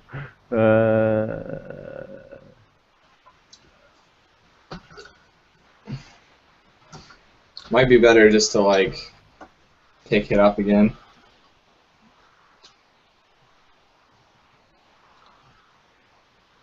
Take what up again? Sorry. Are these guys? Are we like in the forest line? Are these guys in open terrain, or are they also in the forest? They're in the section of the rolling hills on the backside of the forest. Okay. Headed towards the mountain cave. Right. And you said that there were some of them were carrying something? The big thing, the humanoid-like thing, you guys really haven't seen before or dealt with.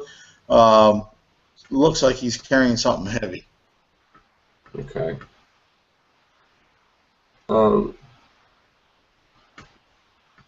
So Ivar would turn to Jerome and say, Jerome and well, I guess he would turn to his comrades and say, "Do either of you have a plan?"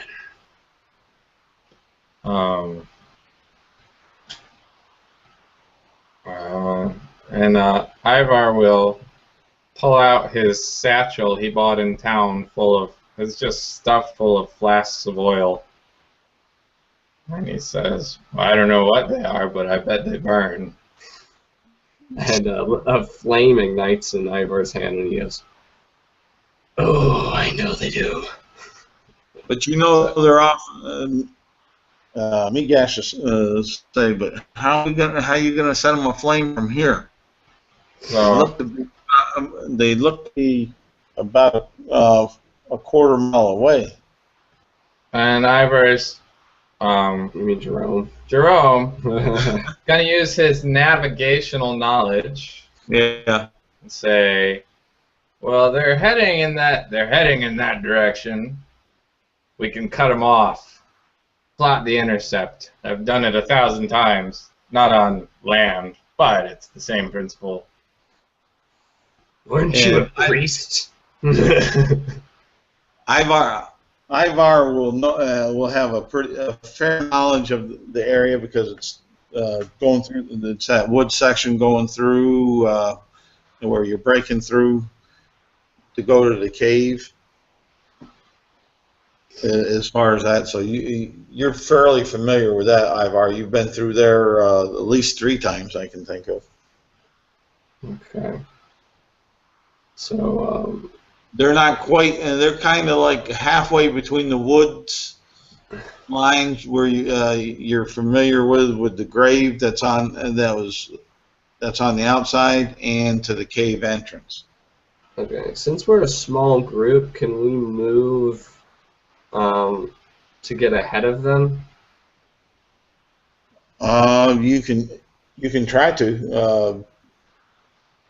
It seems like the gnolls are moving at their max speed, and whatever that big thing is doesn't seem to be moving any faster than what the gnolls are. So, if you want to double your speed, you're going to have disadvantage on your if you do any stealth checks on that. But are they moving away from us or away from you? Okay. Towards the cave. All right, we're gonna have to catch up. All right. So I guess we'll just start. All right. Trying to get up to them as fast as possible. Wait, can we see the terrain around there? Is there? There's trees and bushes and boulders. But they're moving over the hills. They're moving over the hills. You see them on this rolling hill. Is where Migash spotted them. Is there a way we could move between the hills? Yeah, there are the saddles and the dips. All right. That are down there. All right, I keep calling myself Ivor. Jerome's gonna just start running, expecting the others to follow. He hikes up his pack, just starts going, and he's gonna kind of move between the saddles. Okay, I was gonna ask if you're running straight towards them, or are you veering off to the west or the east? Sort of straight towards them, but staying kind of to the. Are we to the west or east of them now?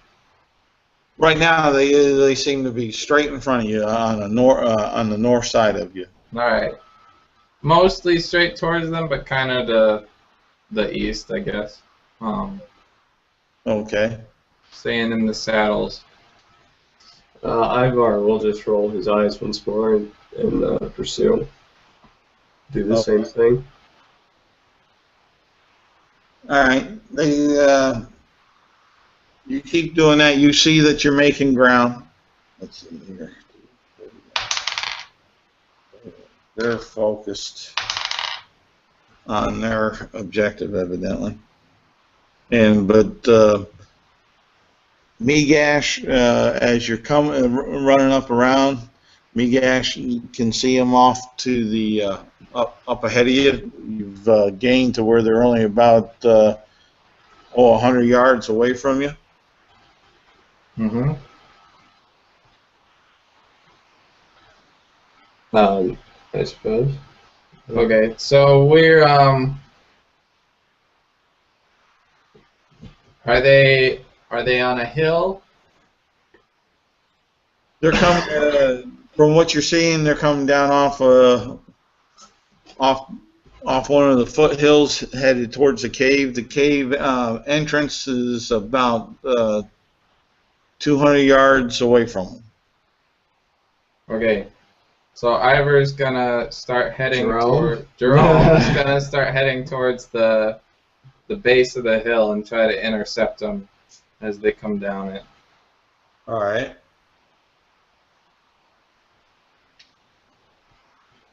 Yeah. What's Ivar doing? To set up a trap or anything. Yeah. Ivar is going to do something similar, but he's going to try and get himself so he's like a little behind Jerome. Actually, Jerome has another thought. Is there another hill between them and the cave entrance? No. No? So there's no upper ground between them and the cave? No. Okay, Jerome's going to move enough away from the hill that they're not on upper ground above him, that we're on a level playing field. And Migash bolts, screaming, "Glory to Thor!" Oh boy. Jerome is going to tackle him. Let me make a grapple check. All right. 19 plus 2. Or no, plus 4. 23. Athletics. It's an athletics check. Yeah, all right. You got him. Alright, well, I'm just gonna take him down. Ivar, roll a perception check. Okay. That's an 18.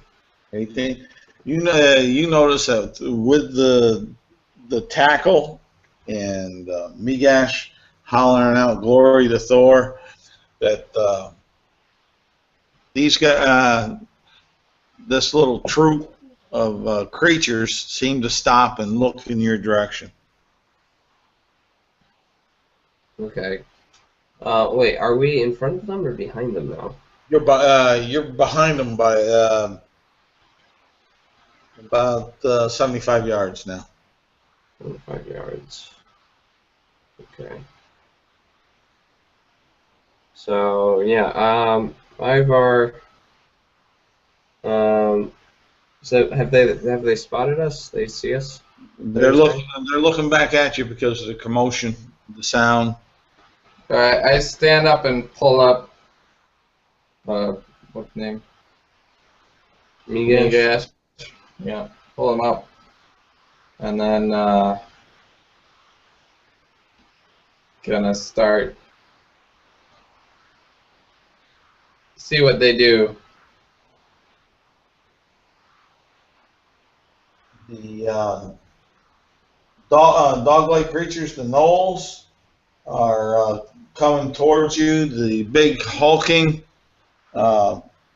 brute of human-like flesh is standing there with this strange. You can get a better look at the box that he's carrying. You can't really say what it's made of. You know it's a deep black, and it has these golden bands that seem to be wrapped around it.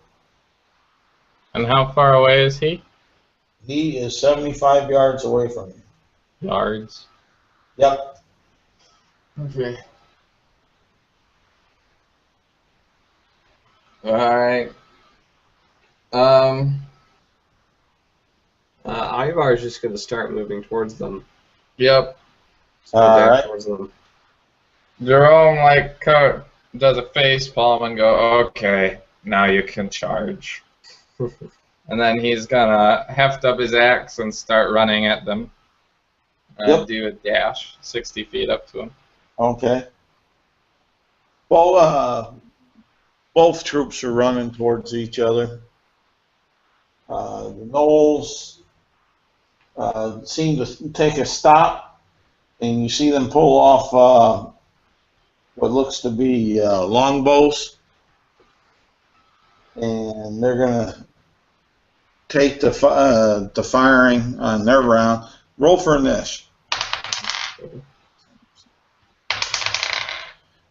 This is mine? Yep.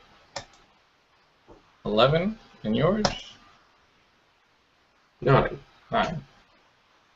11 for Jerome and 9 for Ivar.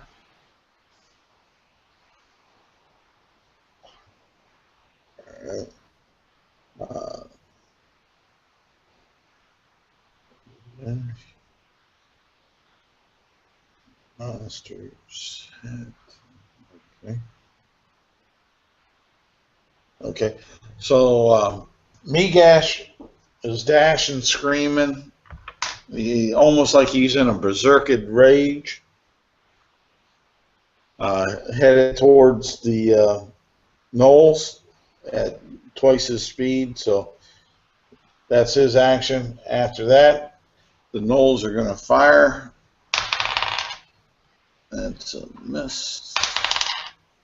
Miss. Hit. And let's see here.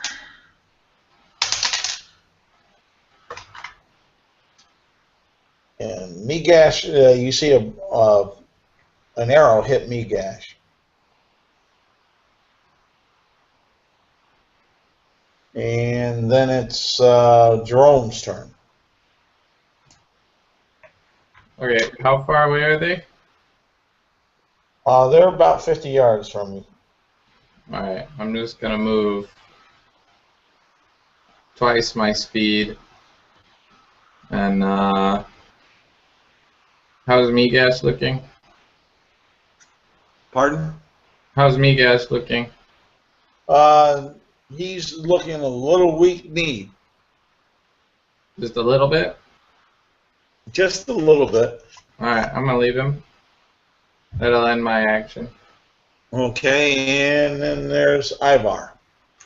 Okay, Ivar's going to move up 30 feet. That should put him within 120 feet of these guys, right? Yep. Right, okay. The big humanoid flesh thing is still outside that 120 feet, but the Knolls are in the 120. Right, so how many of these Knolls are there? 3. There's 3 of them? Yes. And they're all standing right next to each other? They're all within 5 to 10 feet of each other. Oh, okay, okay. They're adhering to that pack mentality when they came charging. Ivar is going to, I will assume, hang on, just gotta check. Yeah, he's going to stamp his staff on the ground, and these 3 golden rays appear in the air, and they all shoot out towards each of them, and I have to make a ranged spell attack against each one of them. Okay. The first one's a 9 to hit. Second one is a 24 to hit. Second one hits. Yes. Right, and the third one is a 15 to hit. And the third one hits. Okay. So 2 of them are going to take. So the first one's going to take 10 damage, and the second one is going to take 2 damage. All right.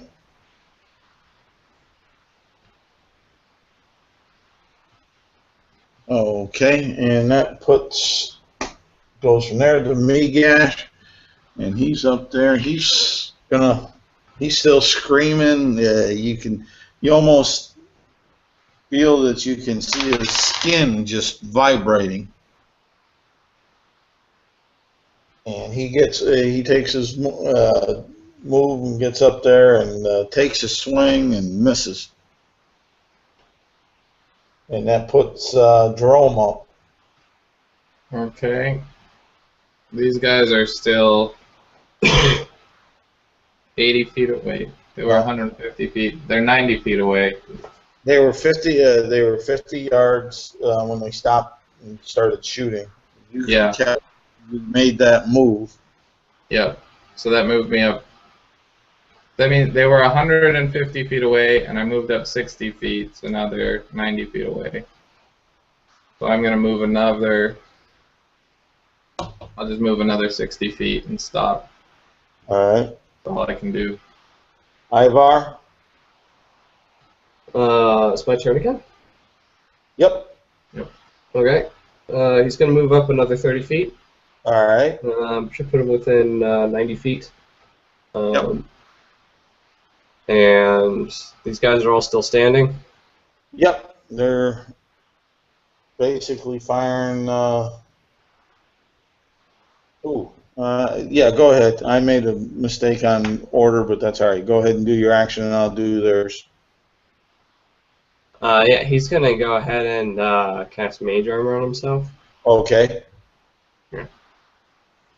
All right. And they're going to shoot it at you 3. That's a miss. Ooh, that might be a hit. We'll see. There. The goblin that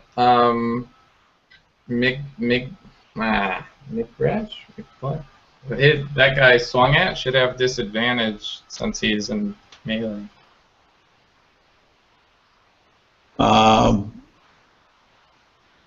You have, let's see here. I have 18 AC.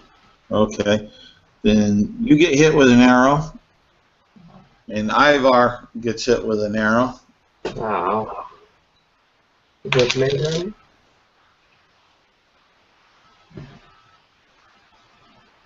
And that'd be for Jerome.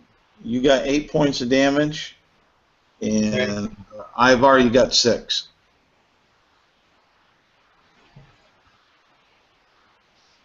And that'll put up Migash, so he can swing again. And he misses. So then that's Jerome. Alright, I'm going to move up 30 feet and take a swing Okay. at the middle one.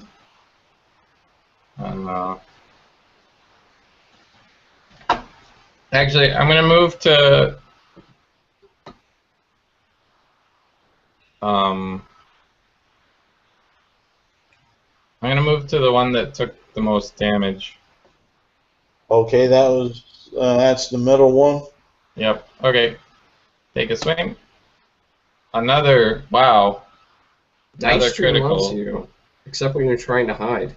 Oh my gosh. Another 20. Okay. Alright, so that's 8 plus 2d6, which is 13 damage. Alrighty,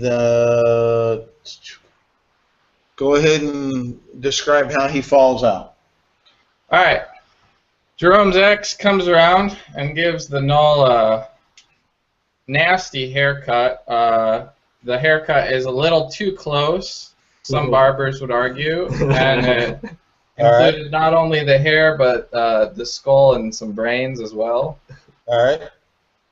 And as the hyena falls over, Jerome apologizes.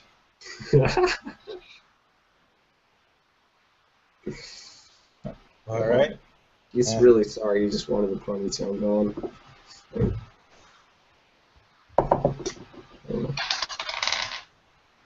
That misses. And that misses. The 2 remaining ones of the Knolls try to attack, but they miss. Ivar. Yeah, Ivar is going to move up another 30 feet, so he should be about 30 feet from these 2 guys now. Okay. And he's going to drop a fireball on one of the firebolt on one of them. Okay. Does a 21 hit? Yes. Okay. That's going to be 2 damage. Oh, that was kind of sad. Which one did you? Just to your left or to your right? Whichever one looks more injured.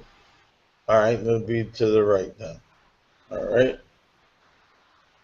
So, okay. Also, what's this ogre guy doing?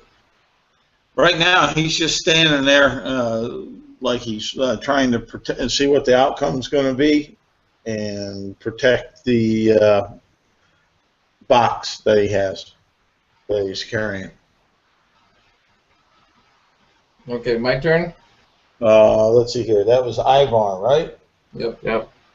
Okay, after Ivar goes Migash. Migash will swing, and he misses. This boy ain't no good for nothing. Right. Go, How far is Migash's null from me? 10 foot. 10 foot. Alright, Jerome is gonna just take a 5-foot step and then take a swing at him, leaving the other null for Ivar to deal with. All right. And does a 17 hit? Oh no. Yes. Sorry, 15. 15 hits. Okay. 6 damage. Okay.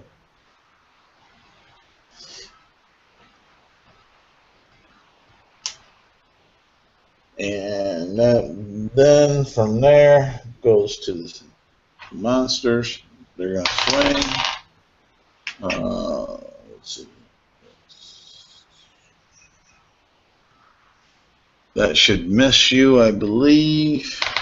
And I know that misses. So now that puts it over to Ivar.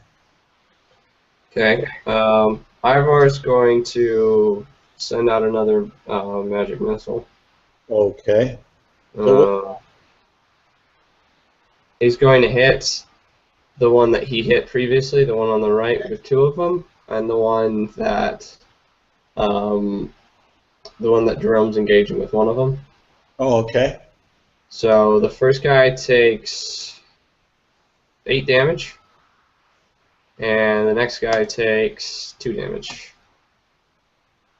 Okay. And then he's going to move up his 30 feet, so he's standing next to the one that he hit with the 2 magic missiles. Alrighty. And that puts it back to Migash. And he misses. So, Jerome. Alright. Jerome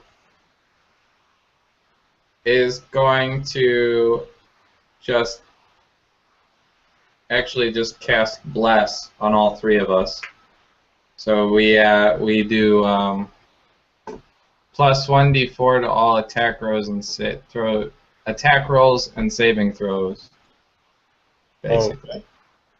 Oh no, we get 1d4, right? Yeah. Oh, Plus, no, every time, isn't it? I thought it was just once. Really? Hold on, let me check it. All right.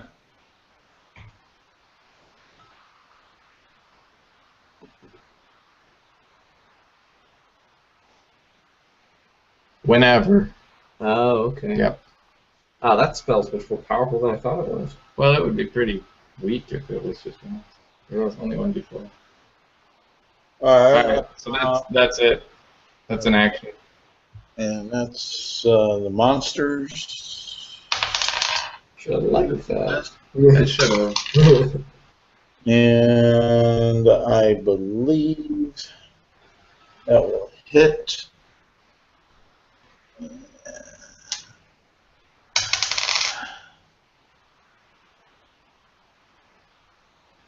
Ivar gets hit. And you notice that he goes down, and he's down on a knee. I am? Pardon? You said Ivar gets hit? No, not Ivar, Migash. Migash gets hit. Hold on, I have to check something in the player handbook. And I'll be back in 2 seconds. and Ivar's up. Okay. I'm going to hammer this one in front of me with my quarterstaff. Okay. There's handbook. I thought it was in the living room. It was. What? Sorry. Okay. Oh, that's a crit fail on the quarterstaff. Maybe that's what I wanted to ask about. Okay. Roll a 1d6. Okay. 1 through 3 is Jerome. 1, 2, and then the other backside is Migash. Okay. That's a 3. Okay. Go ahead. Roll to see if you hit him. So I roll another d20? Yeah. Oh, that's a 2. So that's All 2 right. plus some. That's not going to have an 18, is it? Okay. So describe this real close swipe to Jerome with a quarterstaff. Right. So Ivar he takes a swing at this knoll, and the knoll kind of ducks out of the way, and the Oh, you know what it's quarterstaff here. goes. It's in the basic. The quarterstaff goes around and whacks into Jerome's shield rather clumsily. All right. And after Ivar comes Migash. He's down on a knee, so he's not doing too good, but he's going to try nonetheless. And he misses. Okay, and that puts it over to Jerome. Did you find what you needed? Yep. It's in the basic rules, so I was able to find it in the PDF. I don't think I'm going to use that right now. I'm going to swing at the... Did you kill one of the goblins? No. Alright, still 2. I'm going to swing at the goblin in front of Migash, and I'll deal with healing Migash if he drops. Okay. Swing the hit. Swing away. Ooh. A 2. I rolled a 2. Dice Tree is fond of 2s. Plus my attack bonus, but it's not going to matter. Yeah, you miss. And after that is the monster. At least it's not ones. Oh. That's what I was looking at. And oh. Okay, and they both miss. I'll tell you, it ain't just dice string. My dice ain't rolling for nothing. Yeah, Migash has been getting some of those rolls as well. Well, I'm either getting crits or nothing. So Ivar's turn. could be. I mean, if it were rolling in the middle, it'd probably be a lot more boring. So yeah, you burn bright. Ivar is going to kind of bring the quarterstaff back around from Jerome's shield, back at this. Wait, you hit me? I hit your shield. Come close. We're gonna talk later. So that is another 2. All right. Love it. All right. All right. Migash. Migash. What is wrong with Dice Tree? Migash hits finally. Yeah, Migash. We believe it. Oh, we weren't adding our 1d4. Ah! It wouldn't have mattered. I rolled a 2. It might have mattered for Migash last round. So if I rolled a 2, then my max to hit, and I rolled a 4 on the d4, then my max to hit would have been. Okay. Migash hits, and this knoll that he hit is pretty bloodied. It's still standing, but it's pretty bloodied. So after Migash goes Jerome. Oh, that's me. Alright. I'm gonna whack not this. Ivar. I'm gonna whack this knoll. As much as you wish you were me, you're not. Smack it.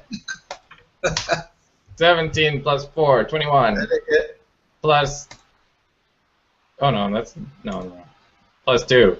Yeah. Yeah, that hits. So 7 damage. Does not stay in. And 7 damage. Can't you add your plus to that? Do you add the D4 to the damage? Trying to get as much out of this as possible. still standing. Okay. Attack rolls and saving throws. So no damage. Monster's gonna strike, and that's a miss. And that's a hit. And oh, not good at all.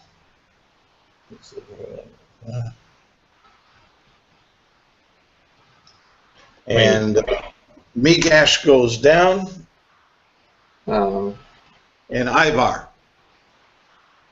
Okay. Gonna hit the one that hit Migash. Okay. Okay. It does a 17 hit. Yes. Oh, plus the D4. 20. 20 hit. So that's going to do. Okay, that's going to do 3 damage. Okay. Describe how you kill this thing. Okay, so this thing just it goes down on Migash, and then just as it you know, is like, I guess, like stabbing into him. Ivar brings his quarterstaff down on this guy's head and like just like separates the hits him like right in the back of the head, and it just separates the spine from his skull. Oh, okay. Cool. Good one. Alrighty, and after that, it's up to Migash. Migash needs to make a roll. Does he? Migash is on a roll. And then after Migash goes Jerome. Alright.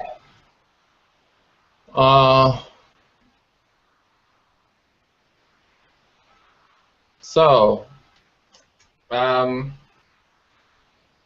there's another Knoll still alive behind us, right?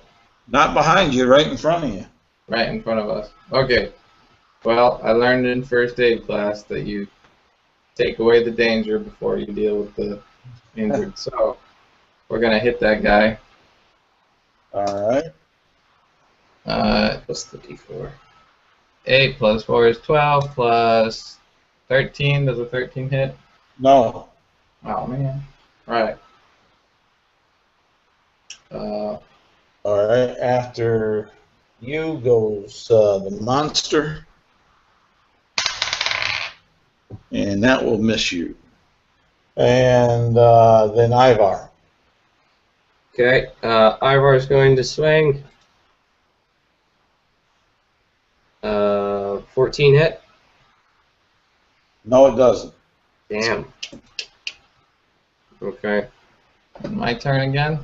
Migash. Migash. Yes. Okay. And then it is you, Jerome. Alright. Considering Migash theoretically could be about to die, I'm going to use my Channel Divinity to restore 10 hit points to him. Okay. Now, is that a range, or you have to touch him? Anyone within 30 feet. 30 feet? All right. Is that an action? Yeah, that's my action. All right. And then the monster's up. And a 19 hit you? Yeah. Okay. And let's see here. That will be 7 points of damage.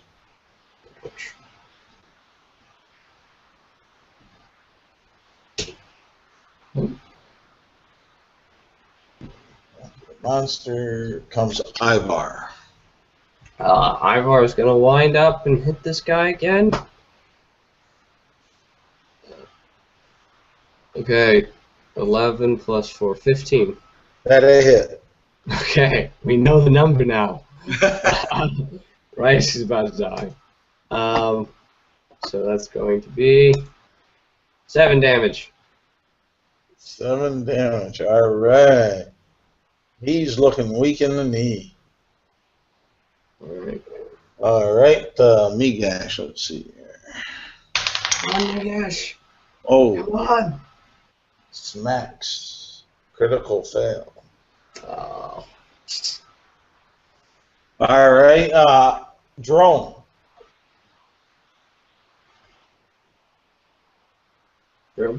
Yep. Oh, my turn? Yep. Okay. I thought you were going to say he hit me. I'm swinging at the goblin, I guess. Okay. 22, it's a hit. That a hit. And it's going to be 5 damage. Okay, describe how his demise is.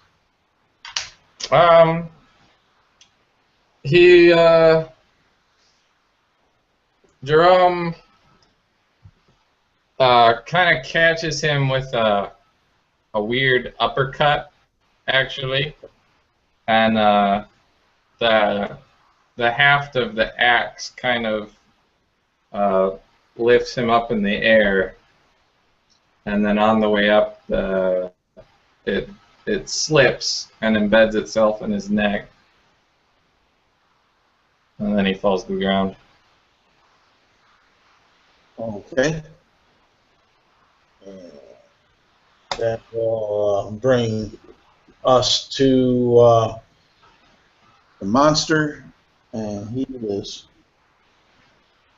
double timing over to you. You see this big hulking beast.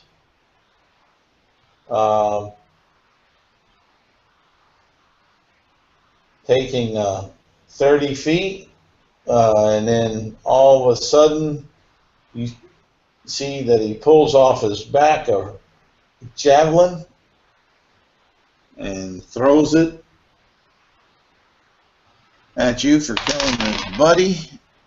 And does a 17 hit you? Nope.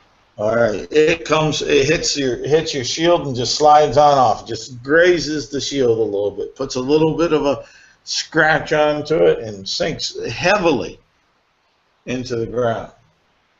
So how far away is he? He's right now about 45 feet. Okay. Does this make it my turn? Let's see here. That was the monsters. Yes, it puts it down to your turn. Ivar. Okay, so this incredible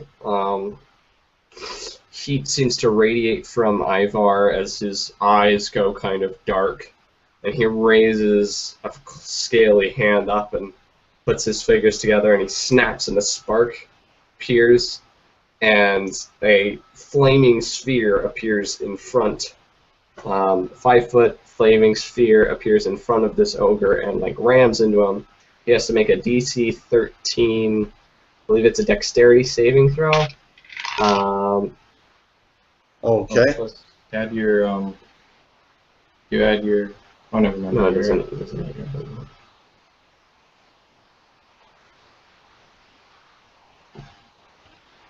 Okay, it's a 13. Yes, 13. Does he make it? Yes. He makes it? Okay, so he's going to take 4 damage. Okay. And that sphere is going to stay in front of him. Ready?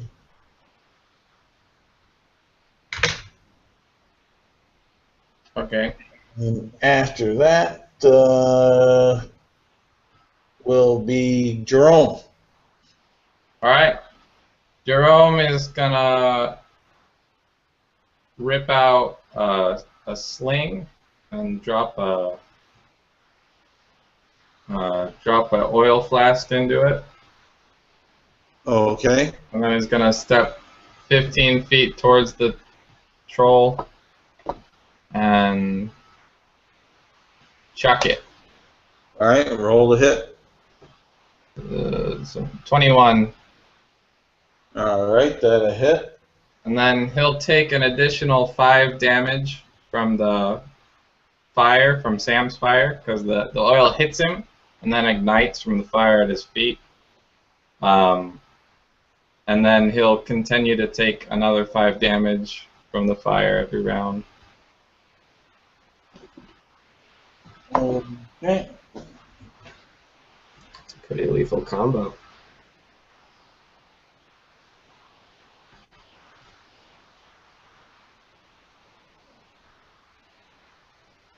Alrighty.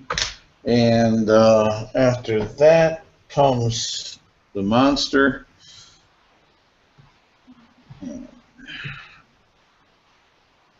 Oh, I forgot I was going to cure wounds myself. He'll walk through that fire.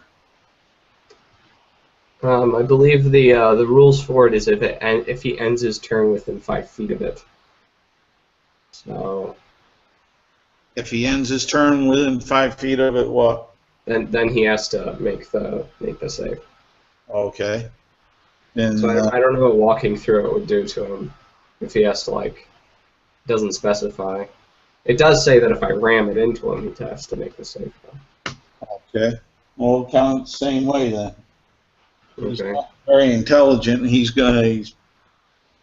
just done damage to him, so he's going straight for you. Well, he's got to make the save again. That's what I'm saying. And right, and he makes that. He takes another 4 damage. +5. Is that how it works with the oil? I think so. It Isn't burns. it just a- It burns itself out. Oh, it does? Yep. Alright, never mind. But that's all right. We got it covered over on this side because it's just a light film. Yeah. Right, and he's gonna swing at you. Does he get multiple attacks? It doesn't say he does. So, all right, he swings at you and misses, Ivar. Okay. And after him is Ivar. Okay. As a bonus action, the sphere is going to move and ram into him again. Okay. Let's see. He makes a save and throw. Okay, so he's going to take 3 damage from Okay. that. And then he's right in front of me, right? Yep. I spray him with fire. So he's got to make a DC 12 Dex save. He doesn't make that. So he's going to take 7 damage from that. Okay. So, like, he walks through the fire, makes a swing, misses. The fireball comes up behind him, rams into him. He arches back from the pan, and Ivar just shoots this volley of flame up at him. He said he tried to hit me. Yeah. I know, but were you careful not to catch me in that? Well, I'm shooting it directly up at him. Oh, up at him. Alright. Jerome... Wait, no. It's Migash's turn. No, Migash has no turn. Oh, did he go down again? He's been down. Well, I healed him. He got hit. He got hit there again. Oh, he did? Yeah. Oh, dang it. You were Alright. battling, and I didn't notice. he had a critical fail on his death saving throw, so it kind of used to him. Wait, he's dead? Yep. Oh, man. But that was Ivar. That brings it back on up to Jerome. Okay. Jerome is got a stay away from this flaming sphere. So he's gonna... It's fine. Actually, as you get near to this flaming sphere, the fire actually bends back around you. Oh, right. So Because I have the Sculpt Spells ability from School. Hold on, 1d6 plus... It's Yeah, actually that's not gonna better affect average you. damage. So he's gonna take a swing with his axe at this thing's legs. Alright. Oh. 11 plus 4 is 15. Does 15 hit? You'll hit the dirt. Okay. And you'll notice that his feet are 5 feet back from where you figured they were. Oh. He has a 10-foot reach. I thought I moved up. You did. You moved up to him so you could strike at him, but he has a 10-foot reach. His feet are back. Oh. Since you said his feet, not his arms or his belly. Okay. Well, I do 4 damage to the dirt. Alright. But anyways, he swings and misses. Doesn't matter. Describe how the dirt goes down. Ivar. Okay. Once more, looking up at this guy, he is going to let out a terrible roar. Okay. And he ended his turn near the next to the flame, so because he didn't move, so he should have had to make a save. He did. All right. Well, then he would have taken 2 damage from that. Okay. Ivar is going to let loose a thunder wave on this guy, so he is going to make a DC 13 con save. All right. And that thunder wave is what, a 30-foot? 15-foot cube. Cube. Okay. Yeah. So Ivar, not Ivar, but Jerome, make a save. No, Jerome doesn't have to because I can sculpt my spells. Oh, so right. I can spare him from the thunder wave. Yeah. Okay. What's the damage? He's going to take 15 damage on a failed save, and then be pushed 10 feet back. Okay. He doesn't get pushed back, so he takes what, half of the 15? So 7. 7. All right. And then once again, it's a bonus action. The fireball rams into him. Okay. The flaming sphere is awesome. I know. It's your favorite spell. He makes the dex save. So he's going to take 2 damage from that as well. It's whittling away. All right. Oh. All right. And after that is Jerome. Jerome is gonna throw an axe. All right. At his face. All right. Or something. All right. And another critical 20. Very nice. Okay. So 8 plus 2d6. Oh, that was another. 16 damage. All right. You miss his head, but you get him in the shoulder, and it sinks on in there pretty good.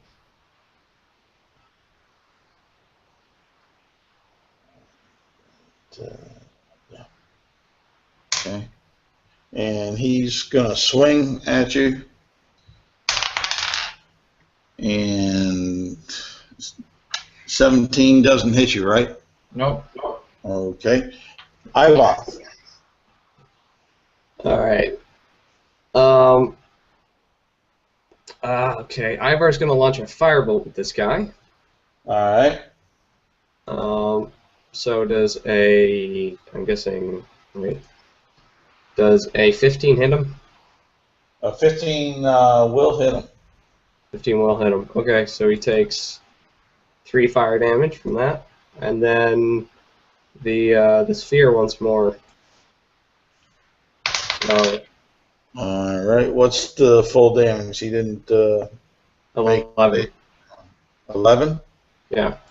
Okay. Let's see. I just want to kill him with the sphere because they're a really cool way of describing how he dies. You can. If I kill him, you can describe the flames and go. All right.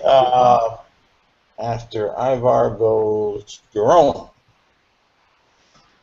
Alright, take another swing. Whoa. What? What? All right. I'm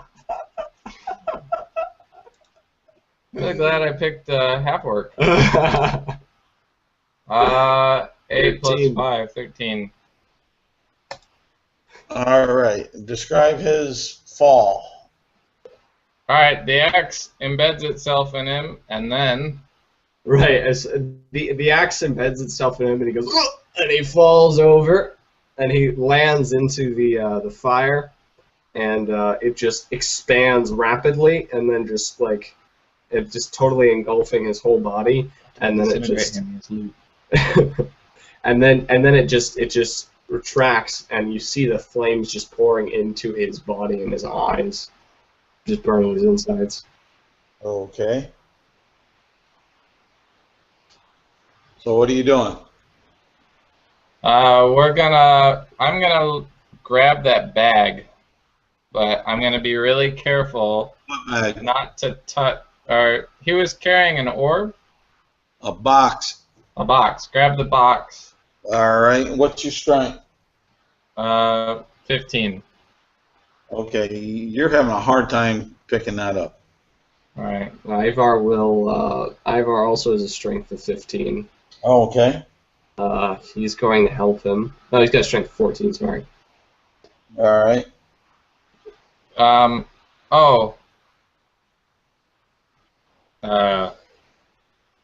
Jerome says, "Oh, wait, we forgot our booty." And then he's gonna set it down gently and check the troll. Or loot the troll. I'll, like, poke around on the charred corpse and see if there's anything.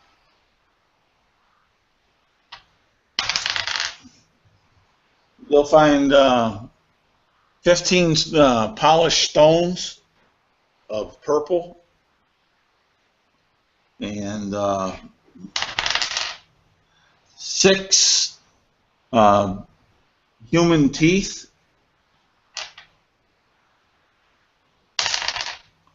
and 14 elven ears.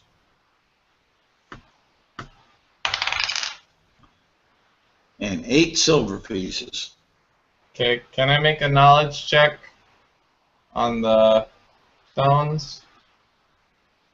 Yeah, you can. Knowledge nature. You'll come up with that look like some nice amethyst. Okay. And how many were there? Shoot, what did I say? I think you said 8. That's what I'm thinking, but Hang on, how does ritual casting work? Does it expend a spell slot? No. It doesn't? Yeah. Oh. Can I do general repose? So what are y'all doing? No, it's not. Let's spread it down. But it's too late to do that. Yeah.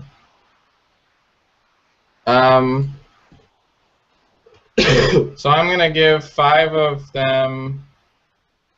Oh, it's second level. Oh, where are you thinking we could resurrect? It's a wizard. Is it a wizard? Who's a wizard? General repose.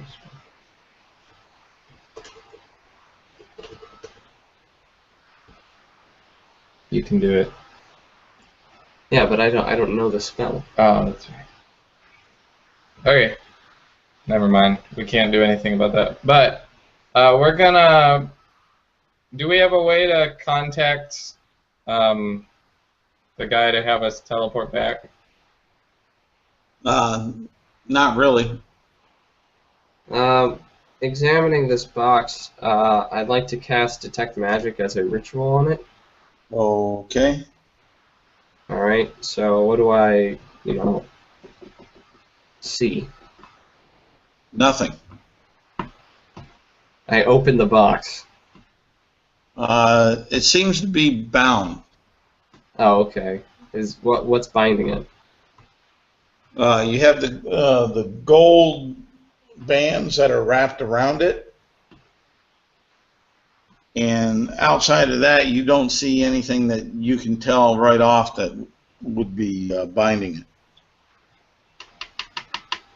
Did you cast Detect Magic? I did.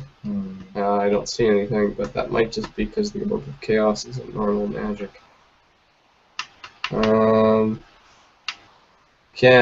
I attempt to remove the bindings, or is it like impossible?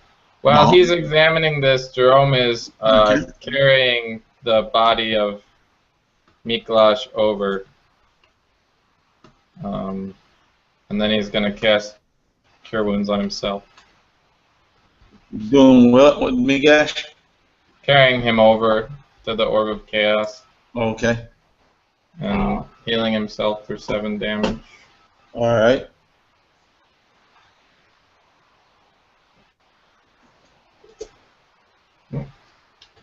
Leave 11. How are you trying to open these bands?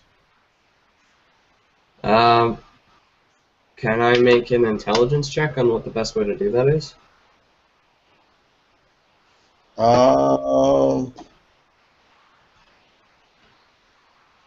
Yeah. Go ahead and your investigation. Okay. That's going to be an 11. You really don't seem to notice a place to start on it. They look very tight up against this strange black material.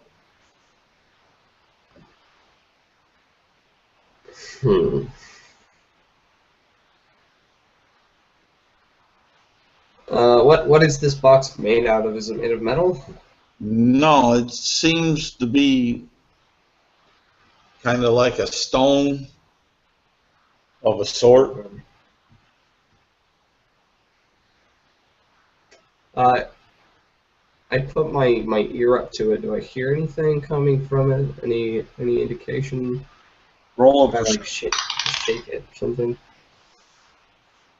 That's gonna be 16. You hear a throb sound. So Jerome goes, is it the real thing? There's no way to tell.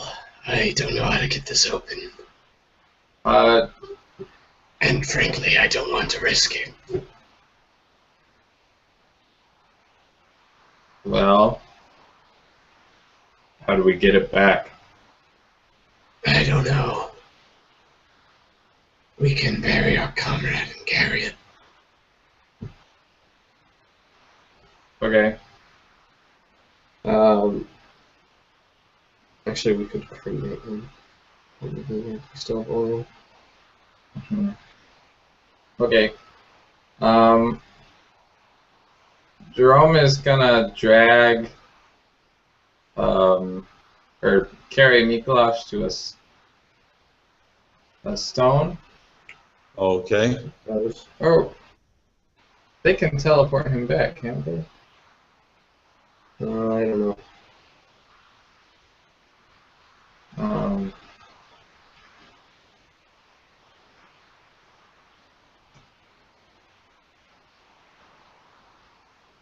I can teleport the body back. Yeah, would they know the exact location of it? How long did it take us to get here? It took you about a day. All right.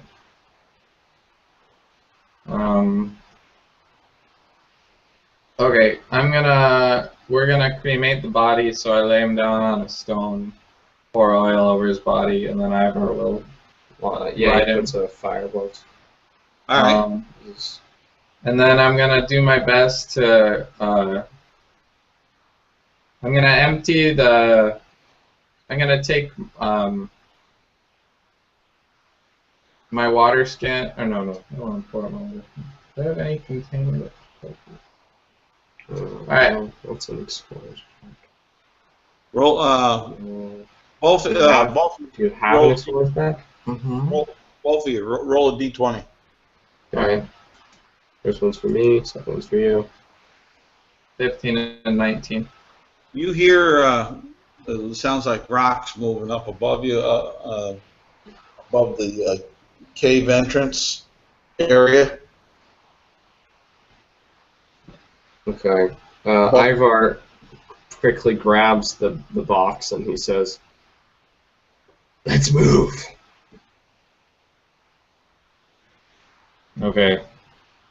You helping Ivar? I'm gonna scoop the ashes, what ashes I can, into one of the side pouches on my backpack, and then because I don't have any other container for it, and then empty oil flask. The ashes will get all oily. Fine. And then we're gonna get going. We're gonna,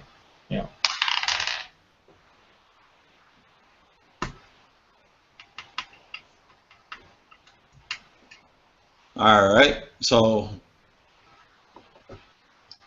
you're scooping up ashes into an oil flask? Yep. All right. And to the left and right of you, there's 2 arrows that sink into the dirt as you're doing this, where the ashes were. Okay. Do we see where they are? You don't see, well, you see where the arrows are. You don't see necessarily where they came from, but you can tell by the trajectory and where the arrows went into the ground that it looks like it's someplace up over the cave where the bigger boulders that were up on top of the cave were. Okay. Ivar's just gonna start running with the box. Well, with the by yourself, you just can't move that box. Yeah, so we're gonna grab. Does it have handles? No, it doesn't. But it does have a lip underneath, like on the bottom, like little legs there. You can get your hands underneath. Okay.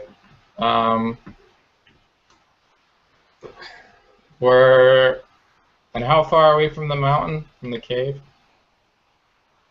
You're about, we'll say 60 feet from the mouth of the cave. Okay. There's only 2 arrows. I'm gonna hide behind the boulder where we just burned him, if I can. Is there anywhere to hide at all? Well, you have a boulder and you have some trees and brush. Alright, I'm gonna put something between me, so I have cover between me and the cave. Alright, you got a boulder that's between you and the cave. Alright. How big is this box? That box is about 2 feet by 2 feet by 2 feet. Okay. I don't want to just leave it. Well, we're not gonna leave it. We're gonna take care of the threat, and then you're starting to hear a lot of voices. Jerome, you'll understand the tint of the language because it sounds orcish. Ivar just starts yelling at Jerome and he says, "Just help me with this." Alright, Jerome's gonna grab the box and they're gonna start moving. And Jerome... getting into the woods. Yeah, and Jerome trying to do his best. We're gonna try to do our best to keep trees or something between us and the cave. And what's our boss's name? And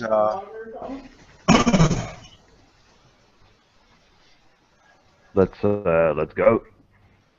Okay. And then I'll show him the right side, like, because I remember he probably gave it to me upside down, so I'll show him the right side, and this is how he's supposed to read it. And I'll give it back to him just so he can kind of look at it. And I'm still looking baffled. And I'll explain that they are digging in some ruins, and I believe with the way it is, that there's a landmass that's a little higher, if you can kind of tell. I don't know everything about it, but I think you're right.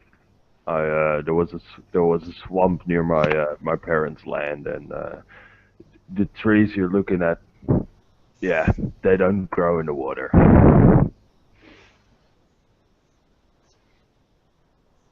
So let's go.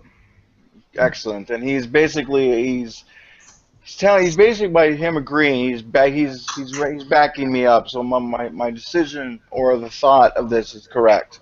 So I'm making him feeling more confident. By doing that, I'm actually going to make them, well, we're on the right track. We know where we got to go. All right. Your movement, this is going to be difficult terrain. Mm-hmm. So your movement's going to be at half. Yep. In the swamp. And even more so if we want to keep stealthy, so we're going to be moving at about 8 or 7 and 8. 7 yeah, I'll and give 8. you I'll give you the 8. I can be generous on this piece. So this is kind of very difficult terrain for the dog, I suppose. Yep, that's where you got to carry the little one. Yep. But Alfie licks you in the face every once in a while. He loves it. He likes being pampered on that. On the shoulder.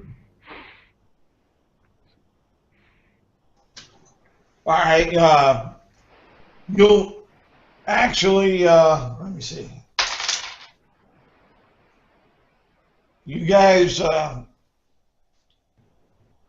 will feel something that brushes your feet. You see me just jump up and just, ah! What was that? What was that? It's probably a fish. If you make too much excitement in the water, other things bigger than it may come around. Yeah, but oh, this is not for me. I thought you grew up around the swamp. This was actually, what you felt was actually kind of big. So, by things bigger than fish, you mean bigger fish, or what? Let's push forward as fast as we can, and you see me just start to run through the swamp as good as I can. And with this dog and the limp, I'm just gonna go. Rah, rah, rah, rah. Up ahead, if you're paying attention, you'll see this mound. Oh. Hey, just being the coward I am. I'm just laughing. I'm sorry. That's all right. I'm loving it, but it's in character.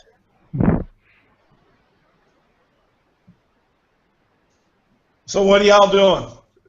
Well, you know what I'm doing. Yeah, I mean, and I'm actually going to use that as an advantage of, since we're kind of getting near it, I'm actually going to use that so that they are looking at him, and I'm actually going to swing to the left, pull out a crossbow as I reload a new bolt, and keep moving and follow him closely, but out more towards the left bank of him. And then, actually, in the hand that's not carrying Alfie, I'll pull out a sickle and I'll just hack at whatever is in front of me, and keep running. So you'll be hacking at some Spanish moss. Yep. And Gabe's character will be to the east of you, however far he wants to put it. Sebastian, what are you doing? I'm just trying to keep a straight line, trying to make myself walk. Even I'm just getting out my rapier and kind of poking anything in the water that I can't see, and my tail is up by my shoulder, since I don't want anything biting my tail. And I'm just trying to make my way through this swamp. Okay, roll me a couple d20s. What, all of us? Just Sebastian, since All he's right. poking water. I get a 17. Okay, you hit something hard with your rapier. Like a rock, or? It was kind of, it felt like a log. Oh. Roll your damage. Oh, dang. Well, that would be an 8. Okay. Now, roll your grapple check, your opposed strength. Oh, something's going on. Not strength. That would be. That's a D20, right? Yep. Oh, that would be a 10. And you lose your rapier. Oh. It's ripped from your hand, and you see it swerving down the water in the swamp. No. No, I'm chasing after this. This is my most valuable object. It has huge affectional value. So I'm chasing after it. You're chasing after it. My God. Come back. That's mine. You can't steal from me. Just a swamp. I'm just chasing after this rapier. I'm infuriated. There's the scene. Yeah, I'll look back at the commotion. I don't even words. know. I just keep going forward. Trying to figure out who he's talking to, and I'm thinking the small current stole his rapier, and I don't know what to come up this, so I have to circle back some to see if he actually needs help, or if, yeah, so I gotta have his back, so I'm gonna go towards him to figure out what's going on. Well, how fast is this thing moving? This a log or a... It's moving. This log or this rapier, because all you see is the rapier out of the water. This brackish water is moving about at a 35. Oh, that's gone. Well, okay. I try to think more logically, and I get an arrow and I tie a piece of rope to it, and I try to shoot at my rapier. Okay, shoot at your rapier. Yeah, I'm trying to shoot at my rapier. Let's see if I can drag it in. Oh, should I just roll it at 20? Yeah. Yeah, roll a d20, see if you can hit the rapier. And you can hit my own rapier. Alright, so that would be 21 to hit my own rapier? Yeah. Awesome. That's what you were calling for. That's a call shot. 19. I'll let you hit your rapier. Alright. So the arrow bounces off the rapier. Roll the damage. I don't know what I'm doing. Alright. I think you should aim at the water below the rapier, maybe. Well, sorta. That would be a 6. Okay. Your arrow with the string hits the rapier. You notice that it wraps itself around it, and it's able to do this because it bent the rapier. Oh, God dang. Just below the hilt. I try to reel my rapier in, like, no, not the rapier, and just reel in this rope. Roll your strength check. Why does it have to be strength? Because as you're pulling, this thing's pulling. Yeah, natural 20. Hey, you Why love are it. my rapier rolls the highest rolls? Yeah, you love your Alright. rapier, it seems. You see this rapier fling back at you. Alright. Make a dex save. Actually, I will do that. I will make a dex save. Alright. I will try to make a dexterity check to try to catch it in the air. You better have a good. I'll count that as sleight of hand. Alright. If everybody's okay with that. Yeah. Oh yeah, I fail horribly. This makes for a good natural 20s followed by natural 1s always make for a good story. You're a halfling, right? You know what? No, tiefling. He's a Tyson. It's a joke. Yeah. Is it gonna? So roll your rapier damage. God. Don't kill me, rapier, please. I love you. It's 6. That would be 6 damage. Alright, take half of that. Rapier, please. And in your precious tail that you've been protecting and guarding, you have a bent rapier that's stuck in that precious tail for No. damage. Oh God. Horrible. But it has an arrow on it, and it has a string or a rope, so to say. So you haven't lost much of nothing but your pride.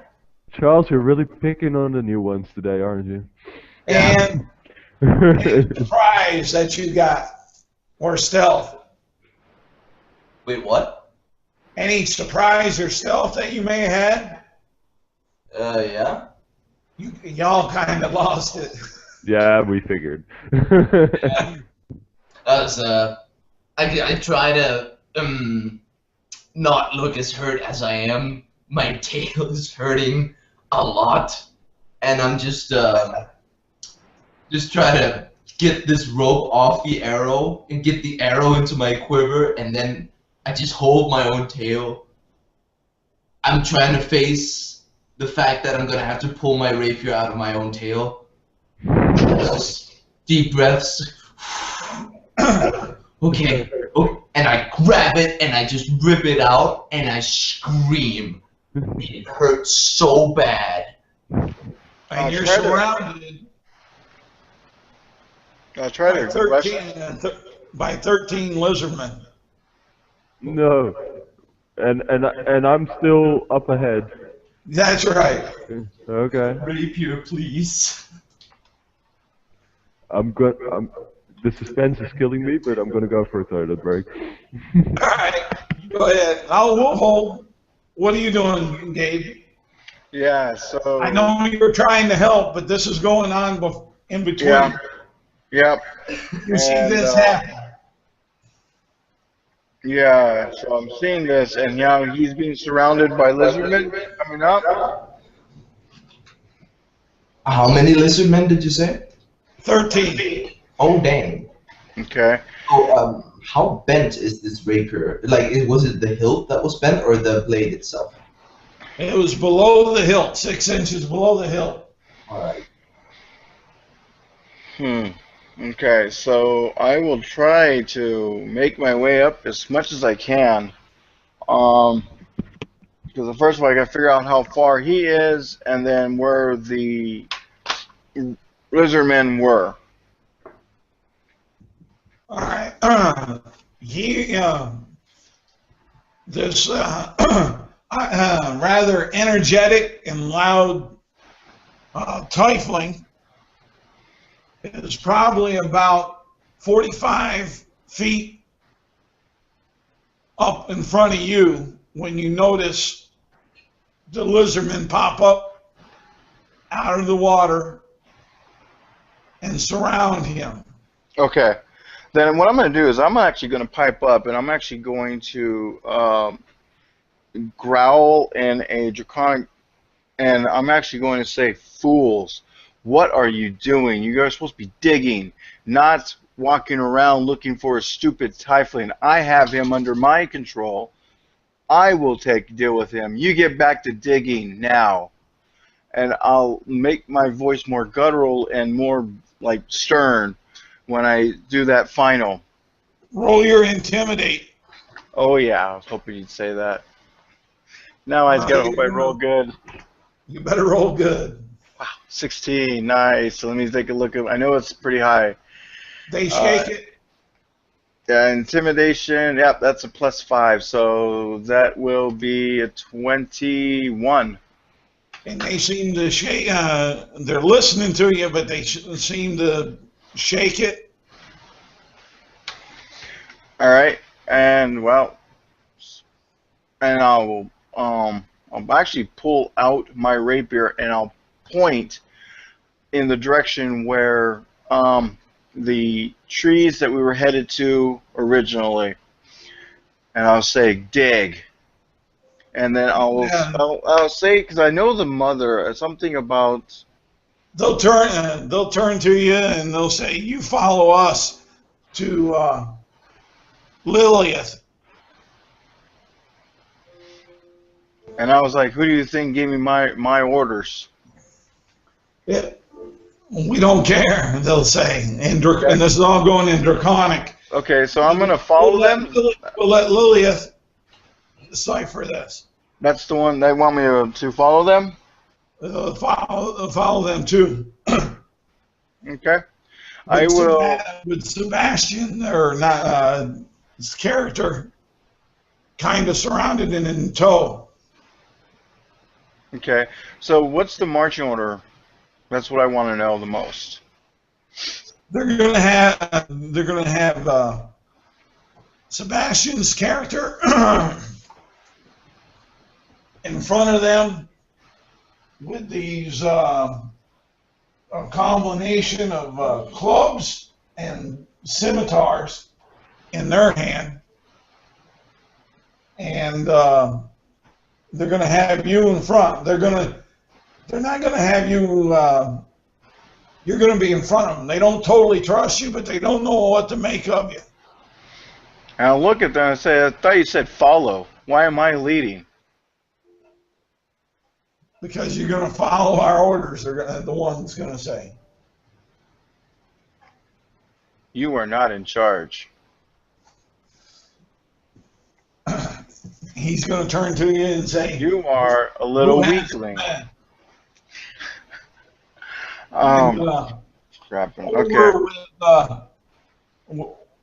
We'll let this stew a little bit here, and then now over to Vincent and Alfie, where you're hearing screams, and you got Alfie going yip yip yip yip on his shoulders, running towards. I'm just bolting towards that dry land. Yep, you'll make it with all the splash and everything. The dry land. When you hit there, there's another 20 lizardmen waiting for you with scimitars and clubs, and in the back you see this rather gorgeous but strange looking humanoid type woman with snake eyes. Now back to Gabe and Sebastian. I'll let you ponder that one, Vince. Yeah, I'm just going to turn around and run again. They're going to jump in front of you, and you see this big anaconda spring up out of the water with a little bit of blood oozing from its side. For you, Vince. Now, back to the other part of the party. I'm just holding my tail, my precious tail. I put my rapier back in my belt. I'm just holding my tail, and I'm really scared. I have no idea what's going on. Everyone's talking a language that I don't understand, and I'm just standing here. Or I guess I'm marching. That rapier does not fit in the scabbard. No, I'm putting it in my belt, not in the scabbard. And it sticks on out at about a 60-degree angle from the belt. The blade sticks out to the side. Gabe. Yeah? What are you doing? They're bringing you up to the hard land. You see the other lizardmen that have started towards Vince and Alfie. Yeah. And you see this big anaconda, or huge anaconda, spiral up out of the water to try to stop Vince's retreat.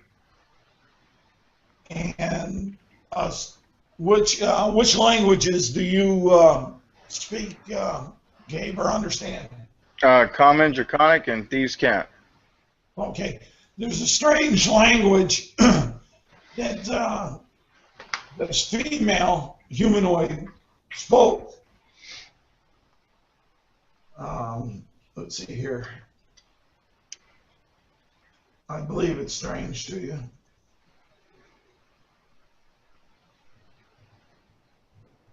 Well, if it's not Draconic, then yeah. It's abyssal. Yeah, I have no idea. Okay. I don't even have that. I only have Infernal. And it seems to be controlling this giant, huge anaconda. Okay. Yeah, since it's in front of me and I already had my sickle out, I'm just going to try and chop his head off with the sickle so I can flee. Okay. Swing the hit. Alright. Not too good. 10. Alright, let me double check his. Got damn anacondas. Yeah. Let me get to it here. Man, so we're up against a snake, a woman controlling a snake, and 33 lizard folk.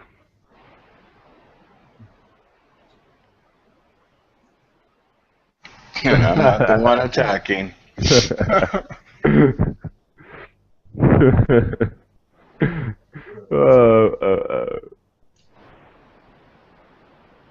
Man, I've never seen anything go south this quickly before. Like you walk in the swamp, everything happens. Yep. And I will actually whisper, if you would have just kept your wits about yourself, we wouldn't have been in this situation. And I'm not looking at anybody or saying a name. I'm just saying that. Yeah. All right. I wouldn't even hear it. I just let out a little whimper, still holding my tail, and just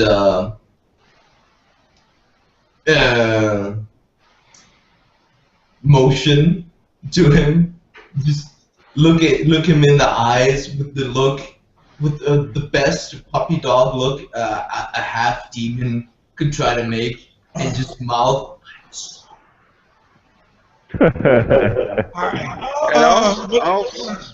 I'll be saying words like clumps of trees, bladder quest, VIP, vape hot, weird words, but in the long run, it's going to be Draconic. She'll understand, and the lizard folk will understand. Yep, I'm not saying that. I'm saying in Thieves' Cant, and I'm basically saying there's always a plan for when things go wrong. We have to let things present itself, and the plan will be made. And Vince, what did you roll to hit? 10. So 10? Yeah. All right, it hits. You hit the side of this anaconda, but it kind of bounces off. It seems pretty tough. And it, let's see here. 17 hit you. Yep. Okay, it wraps itself around you. Oh no. What's your strength? Sorry? What's your strength? 12. All right. But do I need to roll a strength check or? Yeah. Ah, okay. 4. All right. You seem to be, you and Alfie, rolling for Alfie. Roll a dex for Alfie. See if he has. Yeah, natural 1. All right, Alfie's wrapped up with you. Oh. You're not being crushed. There's no damage, but you're restrained. All right, back to Gabe and Sebastian. Yep. And she's looking at you and summing you on up, talking in now Draconic, and you see that the lizardmen are reacting, surrounding. They don't seem to be threatened by you, and she's asking in Draconic, "Why are you here?" And why? And to Sebastian's character, why have the depths of hell sent such a coward to talk to me?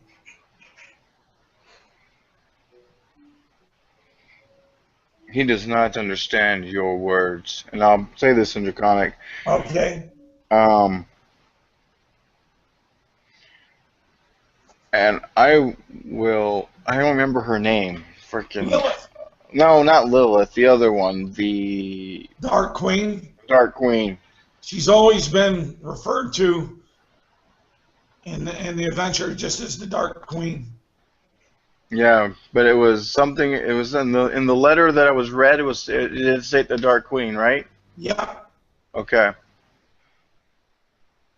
You are behind schedule on your digging. The Dark Queen has told me to come to make sure you guys were doing your duty.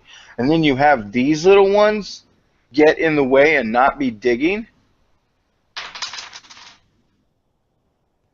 Roll your deception or intimidation, whichever's better for you. It don't matter. That was a 3. So you're looking at an 8 or a 9, I believe. You have her ear. Her roll wasn't that good. Okay, well, yeah. So the she's listening. Yeah, deceptions is a 7. The 8 is persuasion. So yeah, I mean her insight that she rolled was a 3 on the die, and her modifier isn't that much. Never mind. That same number. I was looking at perception. I hate that. Okay. So the same number of 7. So you have her ear. She's listening. And as for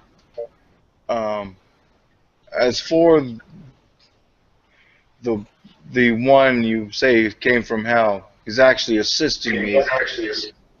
Now, do I see not Vincent, Jordan? Oh yeah, you see Jordan, you see Alfie. They're kind of restrained by this big log-like snake that's wrapped around them, but they don't seem to be hurting. Scared.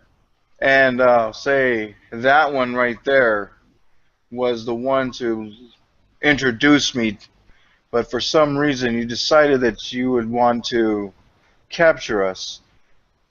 And I'll even show them. Oh, I can't show them. I don't have it anymore. He has the letter.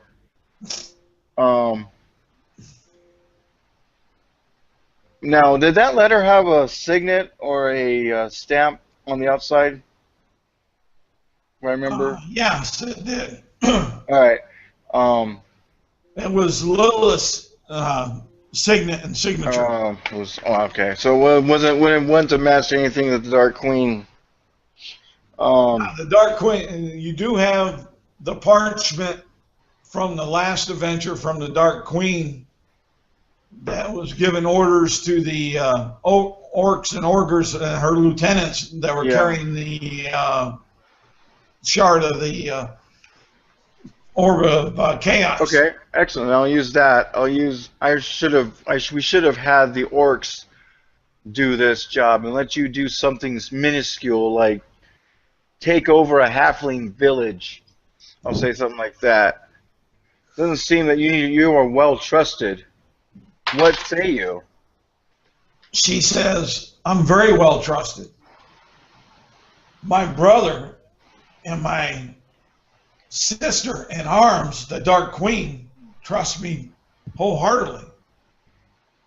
My lord, Darzanan, I've pledged my soul to, and he has given me this task to complete for him. Very well. Anyways, trust is not of the issue right now. What is of the issue is that I must return and make sure that she understands where you are. And if she wants to know why you're behind, but I can see that you are, and I'll try to calm her down with my words like, I'm backing you up. I will make sure I say something that's going to work for her benefit and yours. And as far as my herald needs to be let go so that we can return. Without him, I cannot enter the portal to meet her. Roll your intimidation again. All right. Well, that's not intimidation. It's more... Or just whichever's better. Oh, good. Thank God. That's an 18. So we're looking... Wrong one. 18, I believe. Don't matter. Her base roll was low again, so she's buying this. Excellent. Snake and like I said, I am a calm person. So even in the worst weird situations, I'm always calm, no matter what situation. Never raise my voice, you know. So the only thing that she'll say in Draconic, stop that whimpering, a piece of hellish trash. That hellish trash is still mine. Yes, but stop it whimpering. And with that, I will look at cowards. Yeah, I will take a step to the left, like towards Banwis. I'll give him a nod, like a real quick nod, and I'll backhand him, like I'm doing a backhand, and I'll swing, and I'll try to barely miss him as much as I possibly can. But enough to make a noise. All right, we'll buy that no damage backhand slap. And I just hope it's good. That's good. She's saying that's the way you treat your subordinates. I can see that you are one of us, to have the true nature and the true, I hope, to destroy those lackluster scum of Illumina and bring the walls down. Now, do you have anything for her? And I'll say it like that. Do you have anything for her that she is expecting? And I'll leave it at that. So right now, man, she'll have this skin that's been used as a parchment from a human. Okay. And she'll write in the, she'll come over and poke that wound of your hellish one that's in the tail and draw some blood with the quill. And she'll write down the progress report that she has, and in that, in Draconic, she's going to say, Lady of the Dark, we've run into a hard wall. It has many enchantments. And it has these strange symbols, and she'll scroll them on out. Ancient symbols she doesn't know. And this is what is hindering our progress. And any assistance from you or Lord Darzanan will be much appreciated. And she'll give this, and she'll give the symbols and like that, and I'll pass those on to you later. Yep, no worries. And what does Sebastian's character do when he gets his tail reopened with the prick? He kind of got the hint that he was not supposed to be a bitch, but he definitely just tenses his face, tries to conceal the pain. You can definitely see him just holding his own leg, just sort of an outlet, because this is again very, very painful. It's just sort of his weak spot. Oh, you heard one, she'll say in Draconic, to where Gabe's character can understand that one. Vincent, you and Alfie. Yeah, I would panic, like being stuck there, and you see flashbacks of when I was a young kid, and I was playing in like the barn, and one of the big sacks of grain I was climbing on top of came down on top of me, and I remember that moment being stuck underneath it for hours, and until someone found me and picked me up from the ground there, and just seeing that flashback and being reminded of the farm, just seeing all the bloodshed that happened there, and I'm just gonna, my veins pop out, and I'm gonna grunt and keep struggling, completely oblivious to what else is happening around me. As you growl and you have the flashbacks, Mm-hmm.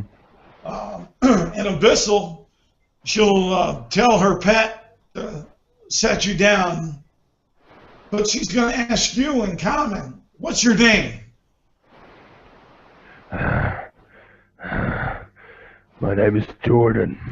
Jordan who? Jordan Covington. And she'll have a puzzled look on her face. She'll say, you look familiar. Familiar. As to looking somewhat like the Dark Queen. Sorry, what was that? She'll say, you look somewhat akin to the Dark Queen. Do you have a sister? She'll ask in common. Yes, I do. What's her name? Her name is Helen. Helen? Helen, yeah. Ah, she'll say, and she'll sit back, and she'll turn to Gabe's character and say, you do travel in half-decent company. And that was spoken in Draconic? Yes. Ah, shit. I'll just look very puzzled. What? Oh, I'm confused. I thought she was talking the whole thing in common. No, just that back to you. She's going to talk to you in Draconic. Yeah. Since it's comfort language to her and you. And I'm just going to say, wait, you think you've seen my sister? And I'll try to motion. He might need to see something. I'm going to try to like calm down. Like I'm putting my fingers at my side. Like you did good. I don't know what you did, but you did good. Leave it at that. And that whole motion. She'll turn to Vince and say, I know your sister well. Where is she? We need to go. No, where's my sister? We need to go. We have a portal to open to go in, and I'll look at you. You don't understand. Where's my sister? Okay, I'm looking at you very sternly, like, yeah, we need to go right now.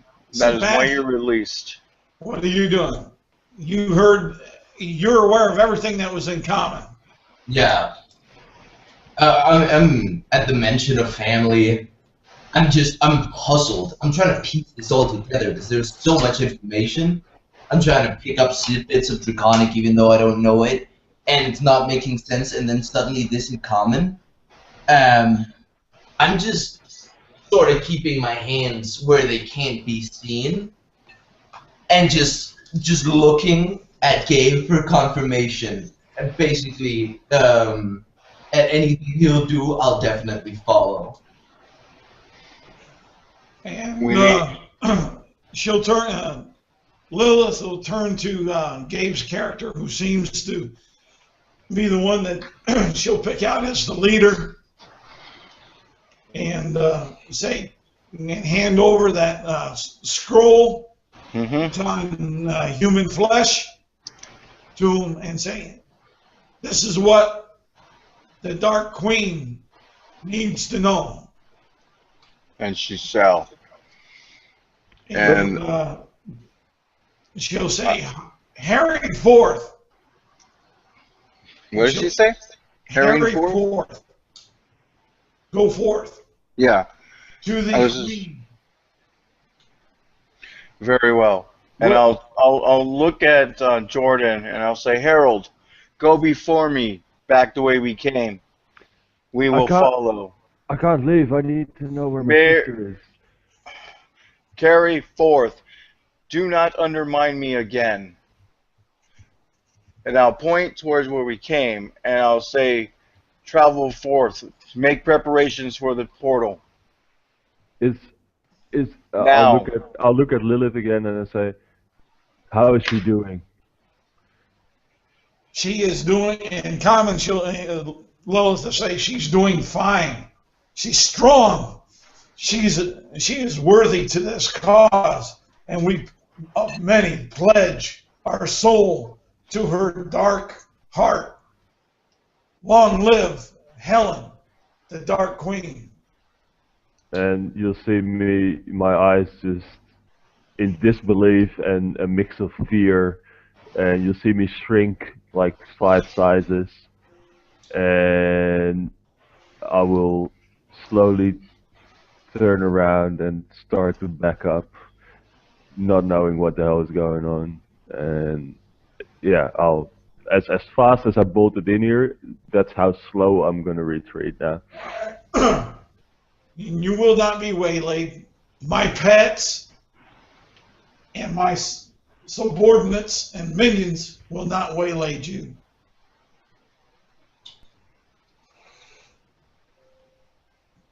All right, and I'll take the parchment, put it inside the cloak on an upper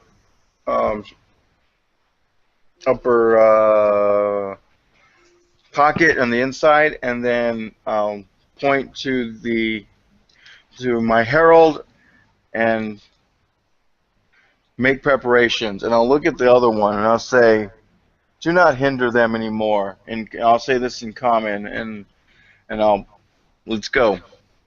You'll hear Lilith give a command in Draconic to the lizardmen, to a group of them, about 10, and she'll command them to go to the bridge and slay the kobolds that were there, for they did not warn her of the coming of this group of herald of the Dark Queen. Trouble. And she says in Draconic, and I'll look back, and I'll say, I've already done that. You might need 3 more or 4 more. They did not. We came upon them, and I even laid at their feet, and they still didn't call. And I'll keep walking. And she'll say, well noted. And she'll, in Abyssal, tell her pet to travel those waters and guard them. And she'll tell those 10 lizardmen, you stand guard. If 1 ounce of anything that passes there gets past you or my pet, all shall perish a painful death by my hand, or the Dark Queen's.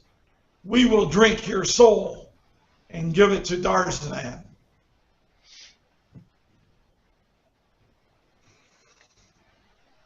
You see them scurry off, and you see the wake in the water go that way to the bridge. All right. Keep mental note of which way the motions are going, but I'll keep going. We'll go the way we did, and I'll sort of follow Jordan's character as he runs a little bit further. I'm not running. I'm just absolutely zoned out, walking as slow as I can. I thought you said as fast as you came, you were going that fast, and you No, were coming fast. the opposite. Like I came very fast, and now I'm leaving as slow as I can. And as we get a little further, and I notice he's doing this, I'll put my hand in front of him and go, "You got to make this look good. We'll talk about this later. Go. Run." Very absent-minded, and I'll start sort of pick up the pace and just stare blankly in front of me. Go. You are messing this up. And I'll slap him in the back of the neck just lightly to get his attention, because it doesn't look like he's paying attention to what's going on. It's not him. It's not Jordan right now. Mm-hmm. And we gotta go. Go. Yeah, I'll pick up the pace. Okay, good. And as soon as he gets out of reach and he's nowhere near, I'm like, okay, I feel a little bit better. And I keep going, and I look back to this thing that's behind me, and I'm trying to give him that, like, you know, keep up with me. And as he gets near me, I'm actually going to say, sorry for all that, but you did well. A presentation came close, and we have their plans. You have played a very meaningful part in this today. And as we kind of get on, I'll explain what was being said to them.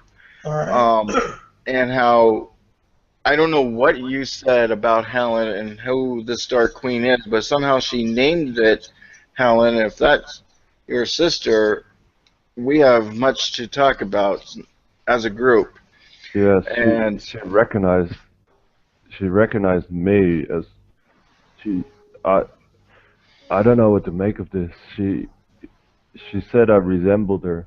I haven't seen her in years, and I need to see her. Oh, well, if this is your sister, then wow. Otherwise, yeah. But we got to get this note to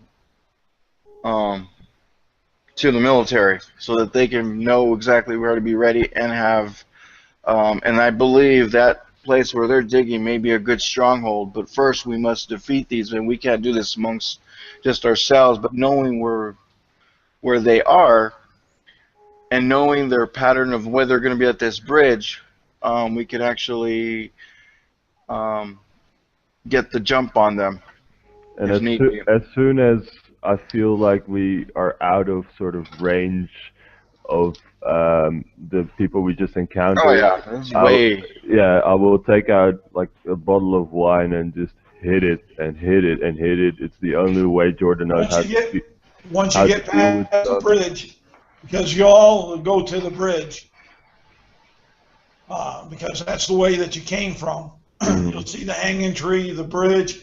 You'll see the 10 lizardmen that seem to be tracking behind you. They stop at the bridge.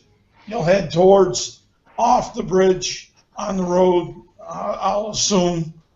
No problem. You'll see the swirl in the water up and down underneath the bridge from her pet. And you'll be able to start imbibing in the wine, and you'll head towards, I imagine, Illumina. Mm-hmm. And you'll have no issues getting to Illumina from the old trade route. Mm-hmm. And you'll be able to get into the guild and see Pincus.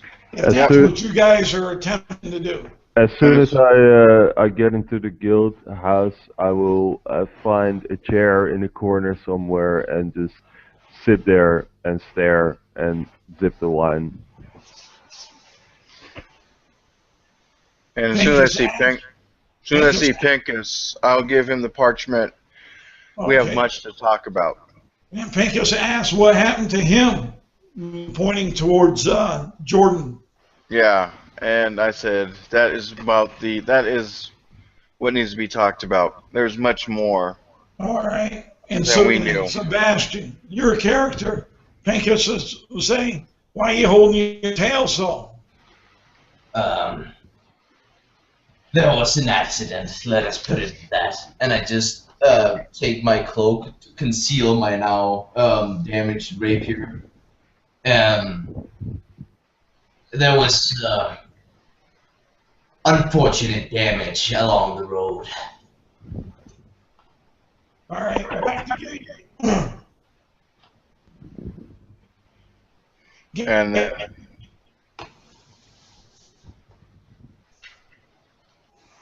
what is this that we need to talk about, Pincus is saying? oh, I thought you were gonna fade to black. Well, I'll give him everything he needs to know. I'll let him know exactly what happened, the parchment, what it means, what is written. I'm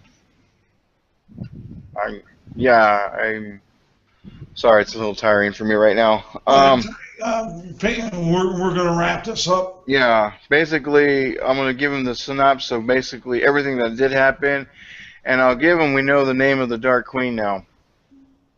And Pincus was saying we were afraid of this.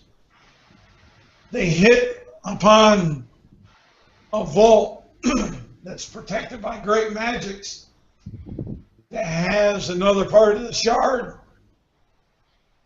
And we think some tomes that lead to the other locations.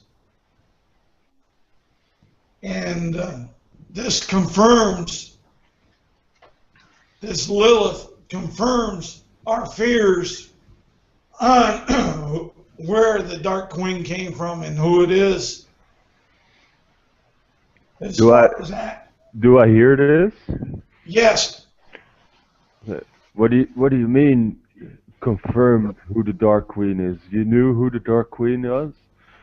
We've had some intelligence from other members and parties that brought back that it may have been your sister, Helen, that was captured and kidnapped. And you didn't tell me this? We needed to confirm it. We weren't sure. Now, we're still not sure, but we're more confident that that's who it is, that she lives, and she's worked her way up through the dark. You mean you used me? Pardon? You mean you used me? No. Well, it sounds like that. It sounds like you just needed me for confirmation. I can't believe this is happening. I'll put my hand on Jordan, and it says, not everything is towards you despitefully. Sometimes things, if it wasn't her, you would have been glad nothing was told to you. But now that we do know, it has nothing to do about you being used. It was to make sure the information was correct, and it is dissatisfying that the information is. Do not take it personal. Yeah, I'll make my way up to him and kind of tap him on the shoulder. I know what it's like when family does things. Things that might seem cryptic. Things that might be for seeking power, for seeking magic, for seeking wealth.